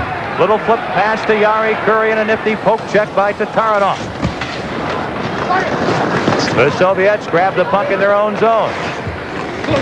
Svetlov just out of the reach of his teammate with a pass. And the NHL's Green gets the puck to center ice, intercepting Priakin. He's number 22, taken out by Curry, and here's Rick Green again. Down to 7:20 to go in the third period. It's 3-3, and there's non-stop action. The NHL All-Stars and the Soviet national team. Tikkanen stopped. This is Gusarov quickly up on the wing. And the NHL taking over in their own zone, Samuelson. Now Ramsey. Samuelson again being pressured. And then the NHL getting stopped before they get to center ice. Yari Curry with Gretzky. Curry and the save by Beloshakin. Gusarov. His pass is errant. The puck the length of the ice. It'll be icing. Doug Wilson touches the puck, and there's a stop in play. 6:41 to go in the third. It's 3-3. Bill Clement, in the last few minutes here in this third period, you really feel the Soviet Union coming on. Other than that one breakdown that Kevin Dineen scored on, Ken, the Soviet Union is slowly but surely taking it away from the NHL team. They've closed it down, down, down. The game seems to be shifting as we sit up here from our right to our left, closer and closer to Grant Fuhr all the time. I really think they're dominating more and more in the neutral zone. 3-3 is the score. The NHL has outshot the Soviet Union to this point, 25-21. 6:41 to go in regulation play. Back for the puck. Doug Wilson. Fuhr is way out of the goal. So Wilson has to cautiously handle the puck, and he clears it out of his own end. Back for it, Sergei Staranov, 28-year-old Soviet defenseman, hands it to Anderson in front. Messier fakes. Ooh, what a play by Beloshakin. An aggressive play by the young Soviet goaltender. Omatov getting the puck to Bykov, and Cure makes the save as Anderson had his man taken out. The NHL comes back. Ray Bork trying to make something of a broken play, a little bit in the Soviet style, drills the puck in. Stelnov back for the USSR, too far with his pass to Homyatov. Langway on defense with Green. Poulin breaks for the goal as Messier shoots the puck in. The NHL changing players. Poulin, almost gets it in front to Anderson as he moved away from Fedosov. Here's Fedosov, the KG veteran, to Makarov. He's spun around. Look at Krutov slide in, but he can't control the puck. Rod Langway will go back for it. There's 5.5 minutes remaining in the third period. Outstanding opening game to Rendezvous-87. Krutov stealing the puck away. On with Larionov and Makarov. Krutov, Kasatonov in front for Makarov. And he really doesn't get good wood on the puck. In front of a sliding Grant Pure. Poulin trying to clear, unable to. Makarov for Krutov, and Green takes that pass. A feed to Howardchuk. He's slowed off by Fedosov. It's Krutov for the USSR. Trying to move in around Ramsey. He's unable to. Dineen, a nice pass to Muller. Dineen, Howardchuk, and Muller. Muller leaving the puck deep in the Soviet zone, and Krutov back for it. He has seen a lot of ice time here in the third period. Vladimir Krutov. 4:38 to go in the third period. It is 3-3. Barnikov sends the puck up the middle as he takes a tough check. Svetlov looking for Semenov. Can't get the puck to him. Now here's Pervukin. And Pure makes a save, and a sterling save on Vasily Pervukin. Back for the puck, the Soviets. That's an icing against the NHL All-Stars. 4:15 to go in game one. In the third period, it's 3-3. And as the play comes more and more to the NHL end of the ice, Grant Fuhr is being called upon to make more and more saves. He was screened on that one by number 3 of the NHL team, Mike Ramsey, but picked it up at the last minute. Here's a save he made earlier, right at the corner of the net is Sergei Makarov, and he has scored a number from that distance, I can guarantee you, along with Krutov and Larionov. Very, very explosive line for the Soviet Union. In this period, the NHL All-Stars have been outshot by the Soviets 11-4. It is 3-3. Doug Wilson gains possession, clears to center ice, Pervukin. And the Soviets start out from their own blue line. Bykov and Semenov have scored for the Soviets. Dineen for the NHL in the third period. So the NHL with the 3 goals, Curry, Anderson, and Dineen. The Soviets, Kasatonov, Bykov, and Semenov. And overtime certainly looming as a distinct possibility here at the Coliseum in Quebec-City. Bork takes the puck. A crowd in front. Tikkanen and K.Lemьe. Pervukin playing the puck around the boards. Kept in by Langway. And Tataranov makes no mistake about getting the puck out. And it's an icing call against the Soviets with 3:14 to go in regulation play. Tataranov icing the puck there, Ken. It's interesting to note that the Soviets are not afraid to go into a prevent type of defense as well, but the score is tied 3-3. I would have expected something a little more creative from Tataranov, but K.Lemьe was barreling in on him, and as it turned out, Tataranov did pay the price. All 220 pounds of Lemieux leveled him. Bill, we're late in the third period of game one of this 2-game Rendezvous-87 series. My impression is that the two teams are very equal. They've both been able to prove that they can shut each other down. We've seen some tremendous individual performances, and both extremely well skilled. In other words, it has been superb hockey. It has, Ken. Langway for the NHL All-Stars. On with Green, Curry, Tikkanen, and Gretzky. Soviets make it tough for the NHL All-Stars to get out of their own end. Gretzky's pass to Curry, broken up nicely, and the man who did it gets the puck. Now the NHL takes possession.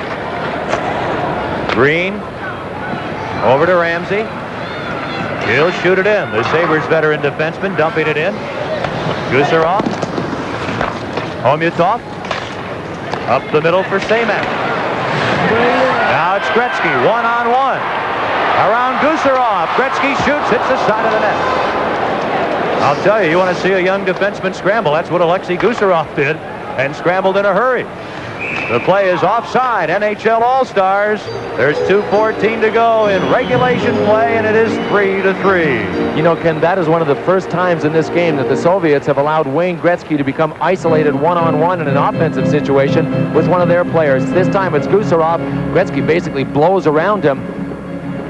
Good defensive play by number 14 of the Soviet Union, coming back in to actually take away. Watch Gretzky. You'd think he might be able to cut to his right, but Wayne knows there's someone cutting from his right back in front of the net. Look how quickly the Soviets get back in there to close everything off, and he was really forced to shoot from a sharp angle. I really like that point you made, Bill Clement, about Wayne Gretzky. In a typical NHL game that we would see here on ESPN, he'd have 6, 7, 8 opportunities by this time where he'd have the puck alone and be able to do things with it. And he would have been allowed in the NHL, not intentionally, but his skills are so great that he controls the puck. We talked about this before the game.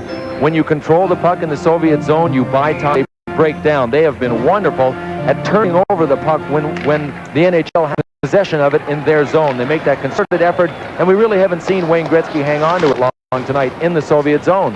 One of the things we talked about early was the skill of the forwards. 2-on-1s, 3-on-2s, and we've not seen that many 3-on-1s, 2-on-1s, 3-on-2s tonight. Ooh, just getting the puck out is Ray Bourque. Claude Lemieux barrels through.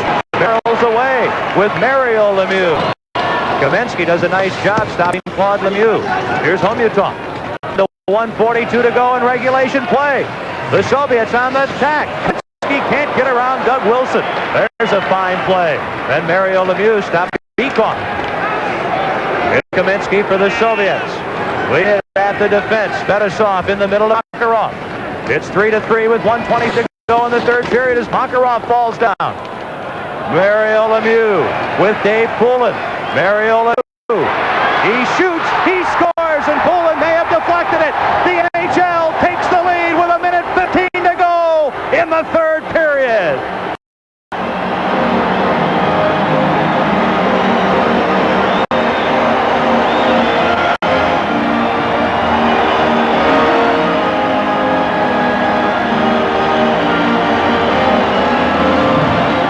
Mario Lemieux tonight, for Mario Lemieux, has been reasonably invisible, but he's not invisible here. What a great angle to look at it from. Dave Poulin tipping it by Beloshakin. This is the control I was talking about, Ken. He's able to cut across the blue line, contain, maintain possession of the pucks, then get wood onto the net. The Soviets have not allowed the NHL team to do that at all tonight. Finally, Mario Lemieux gets it in gear. Gets a pretty decent shot away, and Dave Poulin pops it right up over Beloshakin's right arm and into the net for a lead, and we might be able to avoid overtime. Boy, what a pretty deflection by the Flyers captain. Oh, that's picture perfect. Mentioned overtime. We will see overtime should this hockey game tied. It is National Hockey League rules, and there will be a 5-minute overtime period. If it remains tied at the end of 5 minutes, it remains tied. 18:45 of the third period. Poulin scores. NHL leads 4-3. Here's Krutov for the explosive Soviets. To Makarov off his skate. Dineen clears puck out. Defense is the theme now for the NHL. The guns, the KLM line on for the Soviets. Larionov, Makarov, Krutov. This is Makarov. To Larionov. He fakes. Fetisov in front and unable to turn the puck in. Krutov. And there was the perfect example of the tremendous patient passing of the Soviet national team. Langway dumps the puck out. 35 seconds to go in the third period. Beloshakin still in the goal for the Soviets. They trail 4-3 as Fetisov shoots the puck in. Ray Bourque is back. Down to 26 seconds left. Third period of play in Game 1 of Rendezvous-87. Back for the puck goes Alexei Kasatonov. And it's finally shoveled over to Fetisov by Beloshakin. 14 seconds to go. And this crowd in an uproar in Quebec-City. There are 8 seconds left. The NHL wins Game 1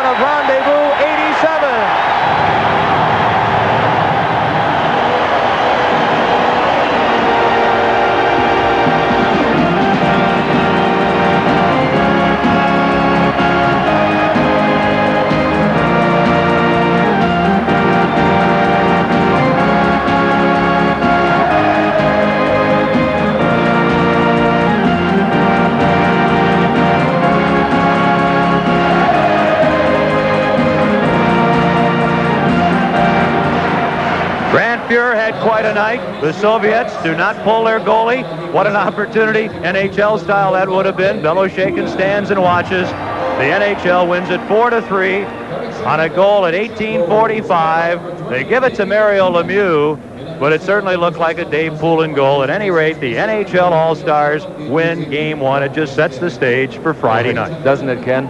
And to me, the Soviet team was gaining more and more control. We talked about it as the game went on, and you know what it boiled down to? The individual greatness of someone like Mario Lemieux being able to cross the blue line and stave off the Soviet defenders long enough to get a decent shot away that Dave Poulin deflected into the net.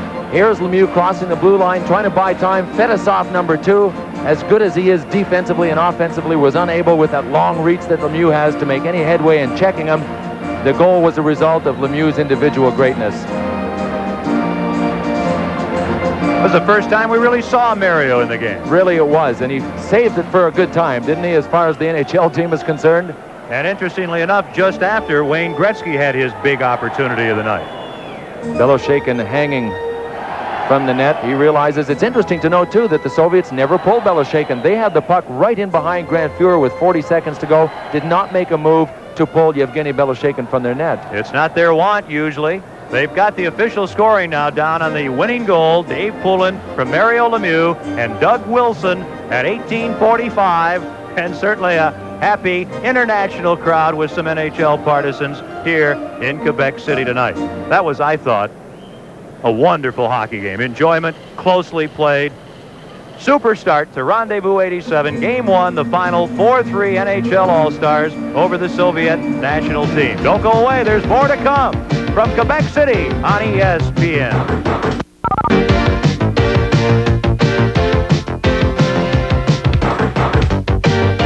He was one of the ones that really wanted At the Coliseum in Quebec City, the NHL All-Stars player of the game selected here tonight, Mark Messier.